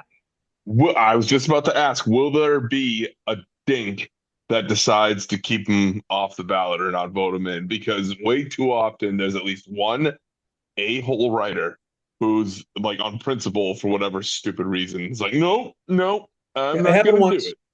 It happened once. Yep. So maybe that breaks the You remember seal. who? Now that Rivera. yeah, No, for yep, Rivera's the only unanimous. Unanimous. There's only been right. one other inductee that missed being unanimous by one vote. I'm guessing Was it Tom Jeter? Seaver. It was Jeter. It was Oh, it Jeter. was Yeah. really. Yep. I know Tom Seaver was close too. He was close. Yeah. So would you argue that Jeter should have been unanimous? Yes. Yeah. I Yeah. would. I, Yeah. I was. You know what? Boston fan. I'm proud of you. I'm proud of you. I I mean, mean, Jeter, you talk about a guy who was like basically checks all the boxes regarding what I would define as a Hall of Famer, someone who was an exceptional player, obviously like great hitter, uh, but he hit according to what the situation called for. Like I feel like his hits always like he had the clutch gene, and he oh my always God, he was he the had that definition of clutch he was gene. the definition of clutch, and his inside out swing, which must have just been just like a thing of beauty for you to watch. Just the way he could just slap the ball to the opposite field and always get inside, like to get his hands inside to be able to hit some of those pitches. And then, of course, he was an excellent defender, and Which some intuitive people disagree too. with. Some Uh, people think he was a poor Yeah. defender. I think he's the type of person who, emblematic of that, perhaps the most emblematic play. There's two emblematic defensive plays that stand out for me about how good of a defensive player he was. Well, at least two that stand out in my mind. Obviously the unfortunate one for your A's where he ran right in and got that ball to flip it to home to get Yes. Giambi out. Giambi, slide, Yeah. Uh, slide. and then, of course, so that was an example of just his headiness as a defender, and he was so young still. And then his commitment to win, diving into those stands and bashing up his face against that against the Sox in July. I remember it was on my birthday. That son of a bitch ruined my birthday. Huh? So Uh, the people ahead of Derek, you talk about hits, Quinn. mm, People ahead of Derek Jeter in terms of hits. Rose, Cobb, Aaron, Musial, Tris Speaker. Only ones ahead of him. And how did he get his 300th? I'm sorry, 3,000th hit? Home was run. it a home run? Home run. It was a Yeah. home run. I was So watching the there's game. another example of a guy Yeah. who was not a bomb. Like he didn't hit bombs, but it's almost like he knew. Like you know what? I'm gonna put a little exclamation mark on this 3,000. And he did it in a pennant chase. He Uh-huh. already hit a double in that game. Had 2 RBIs already against Mm-hmm. Tampa Bay, who was also in the pennant chase with them. I mean, Mm-hmm. his last at bat won a game, Yeah. and it was an inside out swing. My man had the flair for the dramatic. And the Yeah. only Oh, yeah. other one that I would say defensively that is an iconic one for me is just the jump man pose, Yeah. right? Oh The yeah, yeah. going into the hole and then like the body control that takes to make that throw Good point. is and he did it often. I mean, Mm. less later on is I don't think he did it for the last He 5 years. sometimes fell a little in love with that move, maybe to his detriment towards But later I'll in tell his you career. what, But it was an iconic thing. So he, I think, and I'm glad you guys agree, should have been unanimous. Yep. Does each row get in unanimously? mm. I doubt it. Okay. What makes you think that he shouldn't?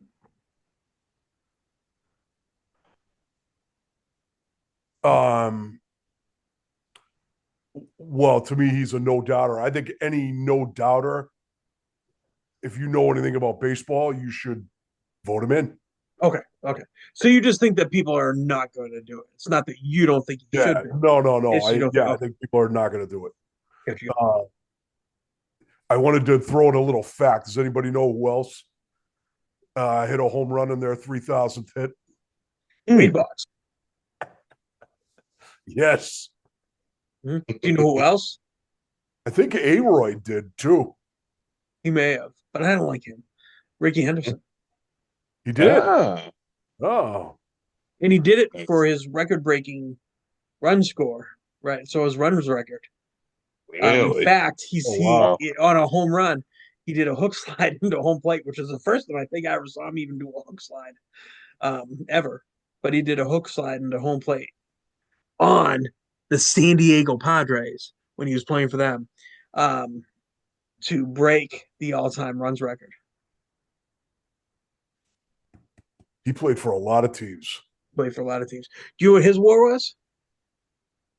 I don't. 111. Wow. That's a, I mean, Now, remember, position is weighted on that. He spent his career in left field, the lowest position you could be in, aside from DH, to impact your WAR. Ricky So that Henderson, the greatest player to ever played. okay, calm down. Calm down. Yeah. So, all right. So back to each room. I don't like him because one of the most replayed highlights of his career is throwing out Terrence Long at third base from right field and hosing him. I mean, not even close. Frozen rope. And it was his rookie year. And I was like, I got to deal with this guy for So the who was this next that 10 we're years. talking about again? Ichiro. Ah, yeah. Ichiro. And I was right.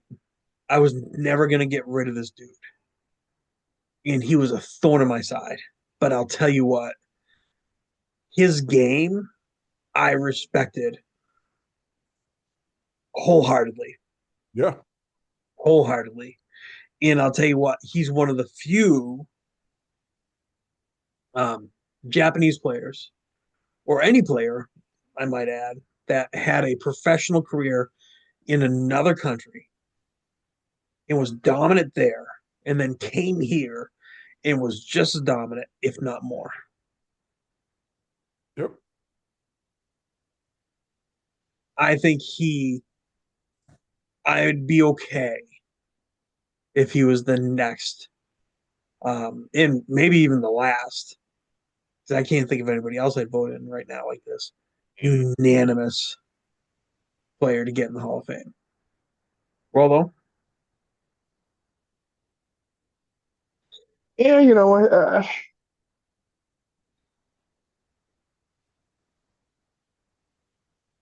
Now, before you say anything, many times you have disparaged him by saying that he was a selfish player because he could hit home runs, but he didn't swing for them. 117 home runs in his career. Mhm. 117. And let me just remind myself here. How many hits? Oh, he had over 3,000, so that automatically lands him in. Well, And okay, so are you disputing whether or not he's a Hall of Famer, or are you disputing whether or not he's a unanimous? I'm disputing whether or not he's unanimous Okay. because he also played on another one of the more irrelevant franchises in the annals of Major League Baseball. But he's one of the most historic teams. True. And they ended up choking against Yeah. the Yankees, right? Yeah. I mean, he played for 18 seasons. 18 seasons. Kind of more like 17 full seasons. And to log only that many home runs when I think he had the capability to at least cross the 300 plateau. Like, I understand he wasn't going to be like a 500 or 600 home run monster by any stretch, but like, I mean, how many home runs did Derek Jeter have? What's his career home run total? Let's see. Probably in the 200s. Yeah. Maybe 3 because he played so long. He had a couple pretty decent seasons. 260. That's respectable. Yeah. Given, like, would you agree that Ichiro and Jeter are have similar profiles as hitters? No. Not at all. Very different. Interesting. Very different approach. Same one. 100%. What's that? Well, so obviously they hit from different sides of the plate, right? Yeah. And I don't picture Ichiro inside outing the ball nearly Nope. as much as Jeter He did. He would rarely usually did. pull it, or he would just like maybe even like try to bunt it down the line and run out an infield single. He beat out more base hits to second base and first base than I've ever seen in my life. Mm-hmm. But they both are obviously not known for their power. They're both known for uh other merits in their hitting. Yeah. But Jeter just had more memorable moments. Yeah. And 100%. Yeah, I agree with that. I agree with that. And he wasn't a unanimous. well and so I guess I might be one of those a-hole writers then, where I might say, so Jeter's not unanimous? So how am I gonna put Ichiro's unanimous? Okay. Yeah. Yeah. Yeah, that's fine. That's fine. That's fine. That's fine. That's fine. Now, 100%. Yeah, I agree with that. I agree with that. And he wasn't. He wasn't. He wasn't a unanimous. Well, so that's fine. That's fine. Now, Rod Carew made it even into a Beastie Boy song. I got more hits than Rod Carew. Considered by many one of the best hitters, pure hitters to ever live the game. Yep. Right? Had Isn't Rod Carew also name checked in Adam Sandler's Hanukkah song? Yes. probably he probably I is. think he is. Yeah, Yes, he yeah. did. Right. So, Hall of Famer, 3,053 hits, 92 home runs.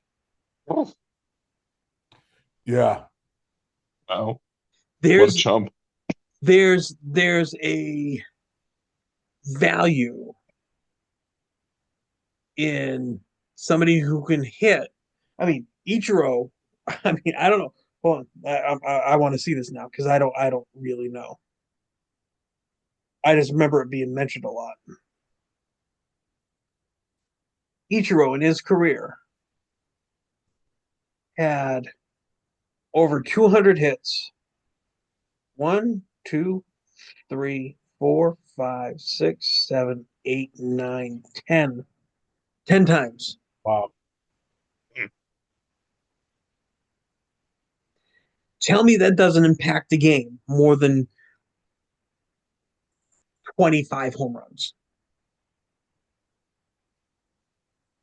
I don't know. Could be kind of seen as stat humping at the same time.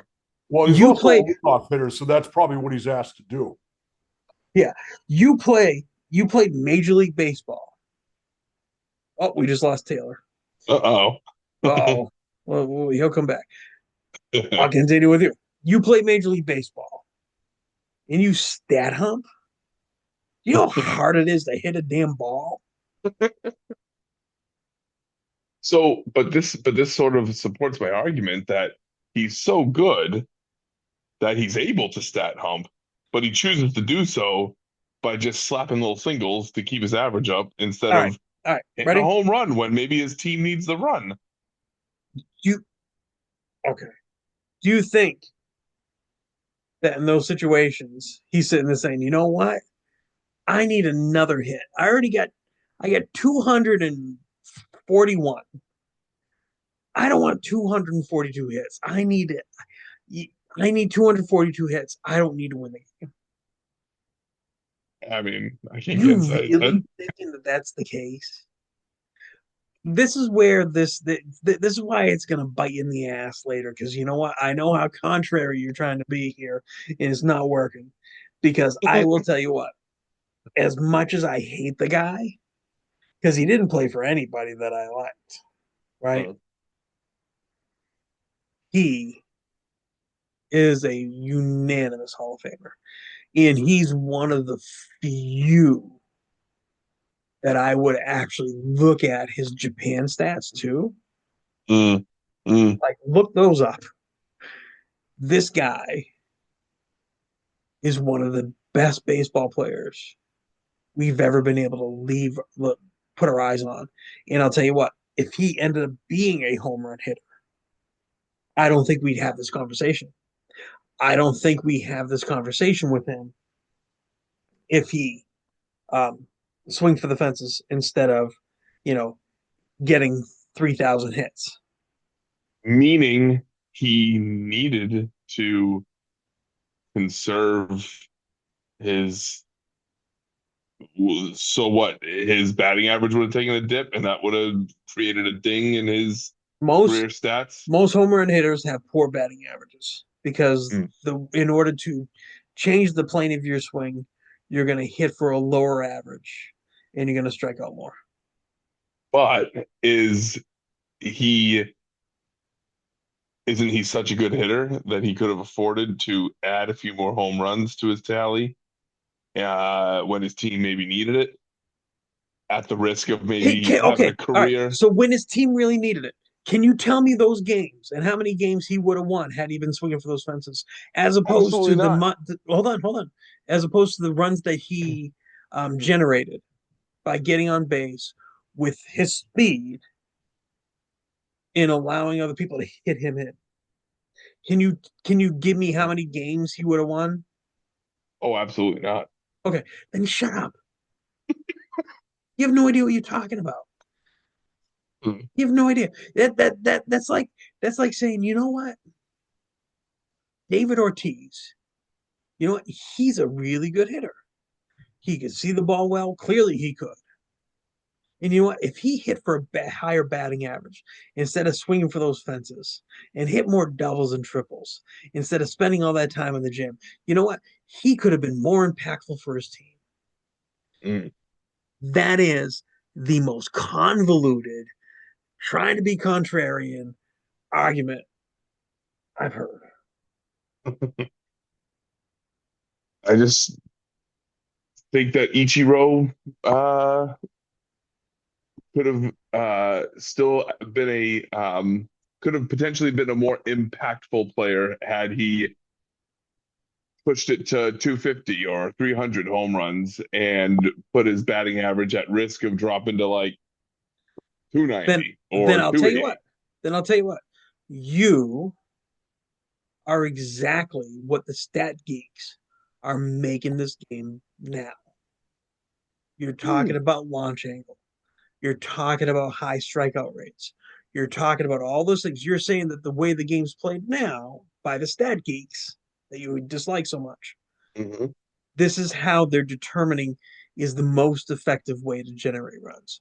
And that's what you're telling Ichiro that he should have done in his Hall of Fame career is to go with what the stat geeks are telling him to do. I'm saying go with what the team needs in the given moment that he Again, is. when has the team needed that? How many games did he blow for his team by being selfish and not swinging for the fences? Hell, Can different you tell team me? probably didn't need it as much as it as they should have because they weren't good all that often. Taylor, since you've been gone, Yeah. So I don't know how you find those games. But which makes me think that I can't imagine. Oh, I'm sorry. Go ahead. Go ahead. I don't know how you'd find those games uh, for him. Um, I'm wondering the only thing I wonder with him in terms of home runs is he was like a 28, 29-year-old rookie, if I remember correctly. 27. Yep. So he was a little older. Mhm. And I'm wondering if that may have had some impact on it. I don't know. I have a feeling it just wasn't what he was asked to do. Yeah. It wasn't his game. I will tell you that the most effective way to put together a batting order that is not the cyber geek way of doing it, where you have a um, uh, Juan Soto leading off, right?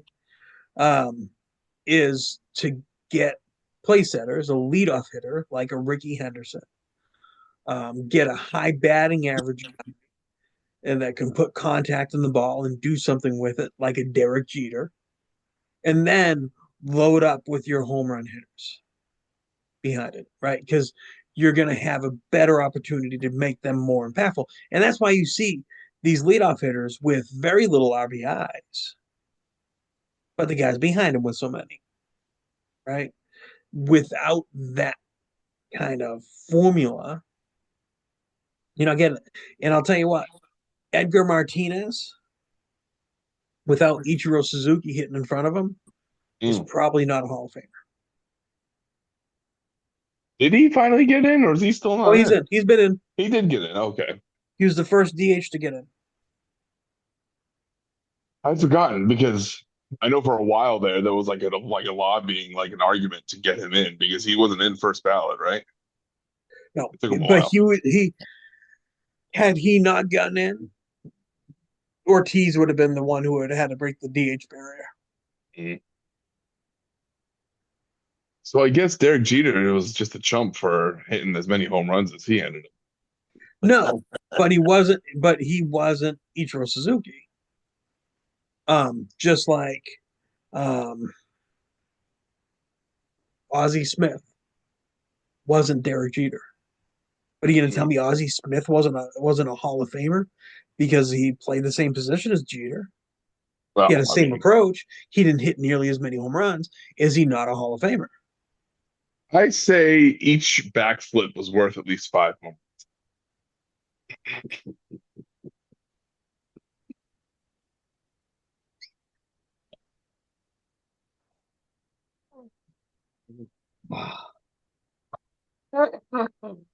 Yeah, You know, Roll, maybe it's not you're lucky I love you. that. 'Cause I'll tell you what. You're just offending Greco's baseball sensibilities.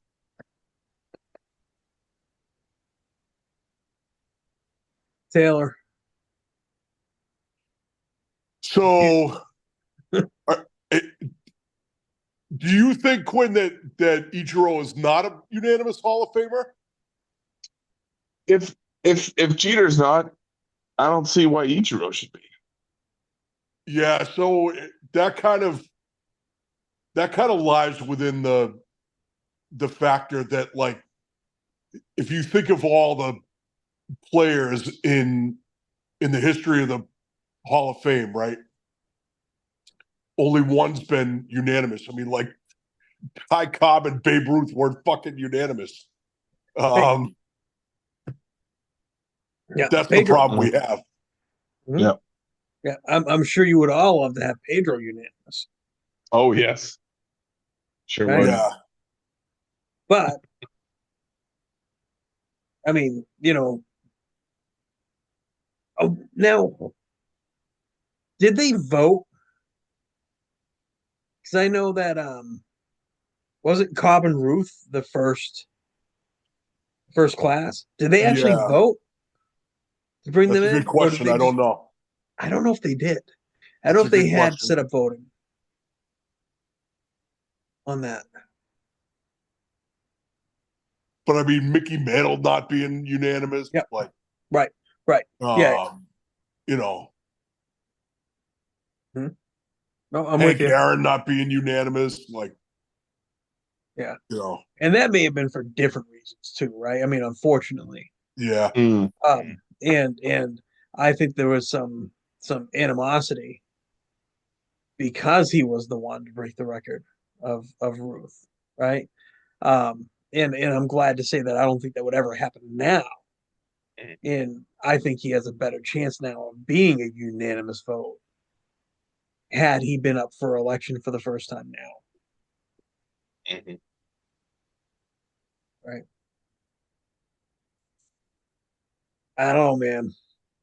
I'd like to Ichiro's see him. definitely getting in, and I would Yeah, and I would vote for him. I would yeah. vote for him for sure, Who, first ballot. But who else on the ballot this year? And then we'll end this thing. Who else in the ballot this year do you think is getting in? My laptop died, so I don't have my Yeah, I figured. thing. All mm, right, I'll read off the list for you. yeah, Let me just grab it up. it is. I You think have Beltron's on there. Beltran, A-Rod, Manny, Utley, Vizquel, Abreu, Bobby Abreu, Jimmy Rollins,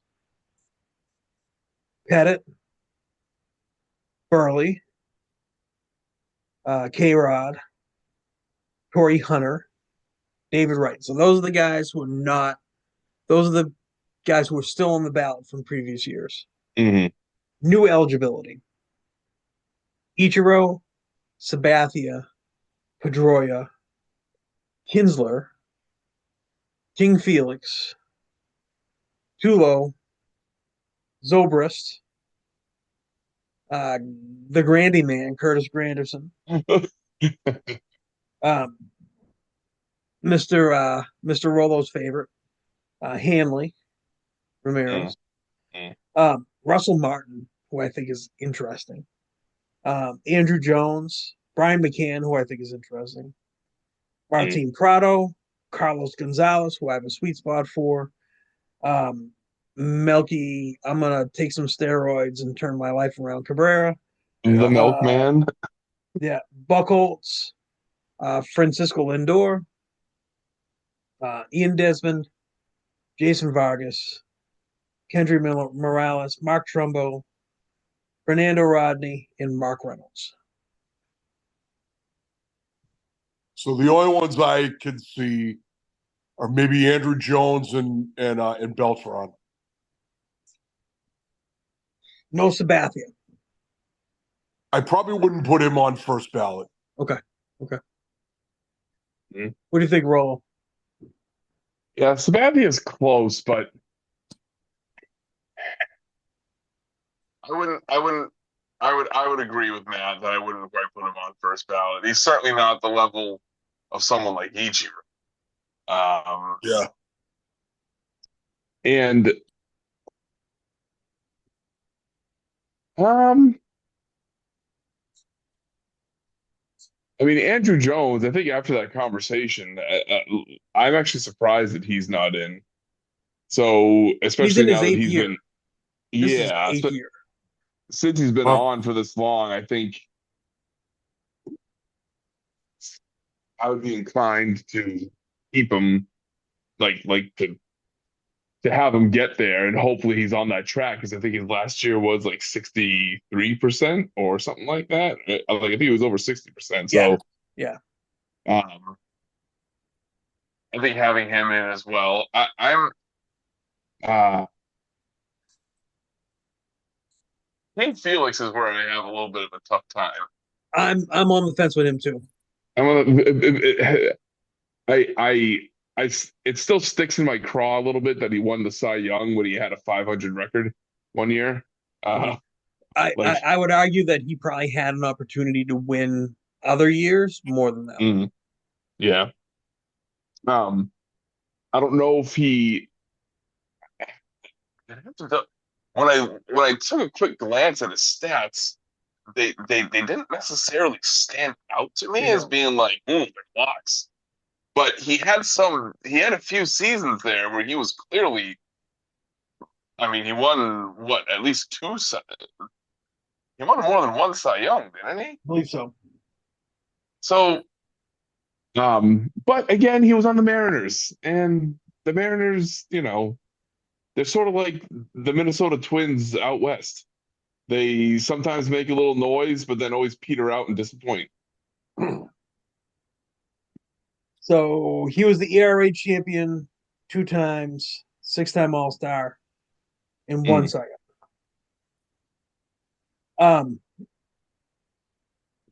Aside from him being on the Mariners, and the reason why I'm more on the fence with him, and I think you just convince yourself that he's not, um, is that I got to see him. That eyeball test you guys like to talk about, I got to mm, see him pitch against my boys too a many lot. times, Mm, way too many times. And he was probably one of the most infuriatingly dominant pitchers that I got to enjoy for about 10 years in the AL West. Filthy. And if my eyeball test was all of it, then he's in. I don't think he's a first ballot. I don't know if I'd be pissed if he was a first ballot. mm, I don't necessarily know if he is. I think Jones gets in. Um, I think, and I could be wrong, and I don't necessarily agree with this, but I think Wagner gets in just because he's at 73%, Yeah. and I think he's getting it. I think they're going to push him through. mm, I think Ichiro gets in. Um, I think Sabathia gets close, hmm and I wouldn't argue if he does get in. I think Sabathia is if we're on the fence about um, you know King Felix, Sabathia's it.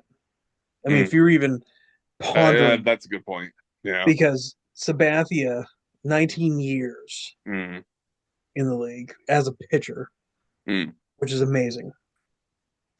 He has a Cy Young and a World Series ring. hmm He has hold on, let's see. 251 wins, Mm-hmm. which in this day and age, That's like a 300 game winner almost. Yeah. In age. Yeah. um, 3.74 ERA, Respectable. especially in this era. Mm-hmm. 3,577 innings pitched. Mm. So Workhorse. he took the rubber. Yep. And where is K's? He got to be up here closer to the front. Why am I missing him? What? Where is K's? One of the things about Sabathia that I really, while I look for his case,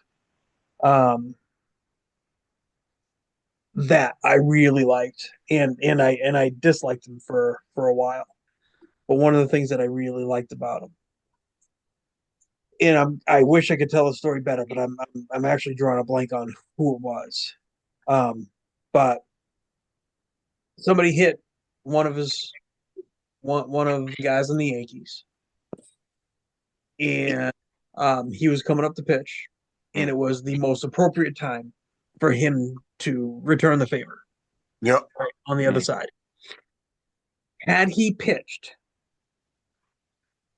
I think it was like 4 more innings, he would have got a $500,000 bonus. Mm. He knew he was going to be ejected. They already warned him that he would be, and he would have been suspended. It was one of the last games of the season, and so he wasn't going to pitch again. And he did it anyway. Good Yep. teaming. Because that's how the game should be played. Mhm. I know people don't like it, but that's how the game should be played. Mhm. Yep. And that helped me appreciate him more, to be honest with you, Mm-hmm. because he was that unselfish. And to the Yankees' credit, they recognized that and they actually paid him Mm-hmm. that bonus, which I thought they should. Nice. Yeah. I think they can afford it, right? Yeah. 100%. Yeah. Mhm. Oh, here we go. Okay. I was looking for K's. 3,093 strikeouts. That 3,000 threshold. I think he's a Hall of Famer. I think he gets in first ballot because he was a winner. He Cy Young, World Series winner. In talk about a postseason pedigree. What he did when he was traded to Milwaukee Oh yeah. was legendary. Yeah. Legendary for that team. Hit a aside dinger from for that- them too, I think, in the either in one of those regular season games or in the postseason. I remember him hitting a dinger. Yeah, and just a bulldog. Mm-hmm. Just a bulldog. Mm-hmm. I don't really see anybody else getting in. I have a question for you though. He's Me? definitely not getting in. Yeah. But what percentage do you think Dusty Two Sacks is going to land at on his first year on the ballot? I would like to see him get higher. Mm. I think there's a lot of people to vote for, and like we talked about the 10 ballot limit. I think he may become a victim of that. Mm. But I always liked him. I thought he was one of those ball players that, like, I just want to. You what was about him too is that I respected how he played. I respected the grit. I liked that he put himself, on the line for his team. Mm-hmm. He's one of those dudes that I'd just be like, "Yo, let's go play catch and go have a couple drinks and relax." You know what I mean? Yep. Who's this again? Pedroia. Oh yeah. Yeah. He likes to call him Dusty Two Sacks because he thinks Yeah. I don't know. I think had his career been a little bit longer. Yeah. I would say no. Yeah. Yeah. I don't think he's getting in, and I'm afraid he might fall off the first. He might just fall off right away. Yeah. Well, I mean, you look at the rest of the ballot. Yeah. There's a lot of potential guys on here. Mm, Russell Martin is interesting to me.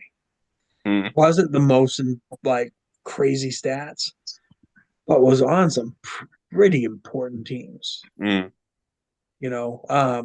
And was considered to be one of the better play. We talked about the impact and the importance of a catcher. hmm He was one of those guys. He was borderline as far as being respected behind the plate. Yeah. Um, as an IROD, as a Pudge. I mean, what he did in LA and then going to the Yankees, even in Pittsburgh, he was part of some pretty iconic pitching staffs Mm, over there. Toronto, I mean, mm, he was huge in Toronto. mm, Um, I would argue that he's going to be, those are the guys that I think push Pedroia off. mm, Uh, I mean, if Mark Burley isn't, he's at 8%. So mm. clearly the threshold is lower than we were talking about. It's not Right. Yeah. um, he may get pushed off. Yeah. Yeah. What do you guys think? When does that get announced? I'm trying to remember when the In the winter, yeah they do I want to say it's January, something like that. And yeah, in the or correctly. dead of the off season before spring training. That makes sense. Yeah. Yeah, I'm pretty sure. Mm-hmm. So I don't know, just to mark the time, and I don't know if this is going to be impactful anymore or not, but um, Tyson and Paul are fighting at the moment. Yes, they are. Yeah, and I don't know. I hope Tyson knocks his butt off, but um, That you would know, be swell. He yeah, has it coming. I haven't really been watching it, but I don't know. Who knows? Maybe it'll go the distance, and at least we didn't have to pay for it. Well, I mean, we pay for Netflix, but Yeah, we but didn't it's have to like play who even individually for pays the. attention to that anymore? So, all right, gentlemen, we good on this one? I think Yep. we are. Yeah. Good night, kids. Good night, folks. Tuesday. Tuesday. Back to Tuesdays.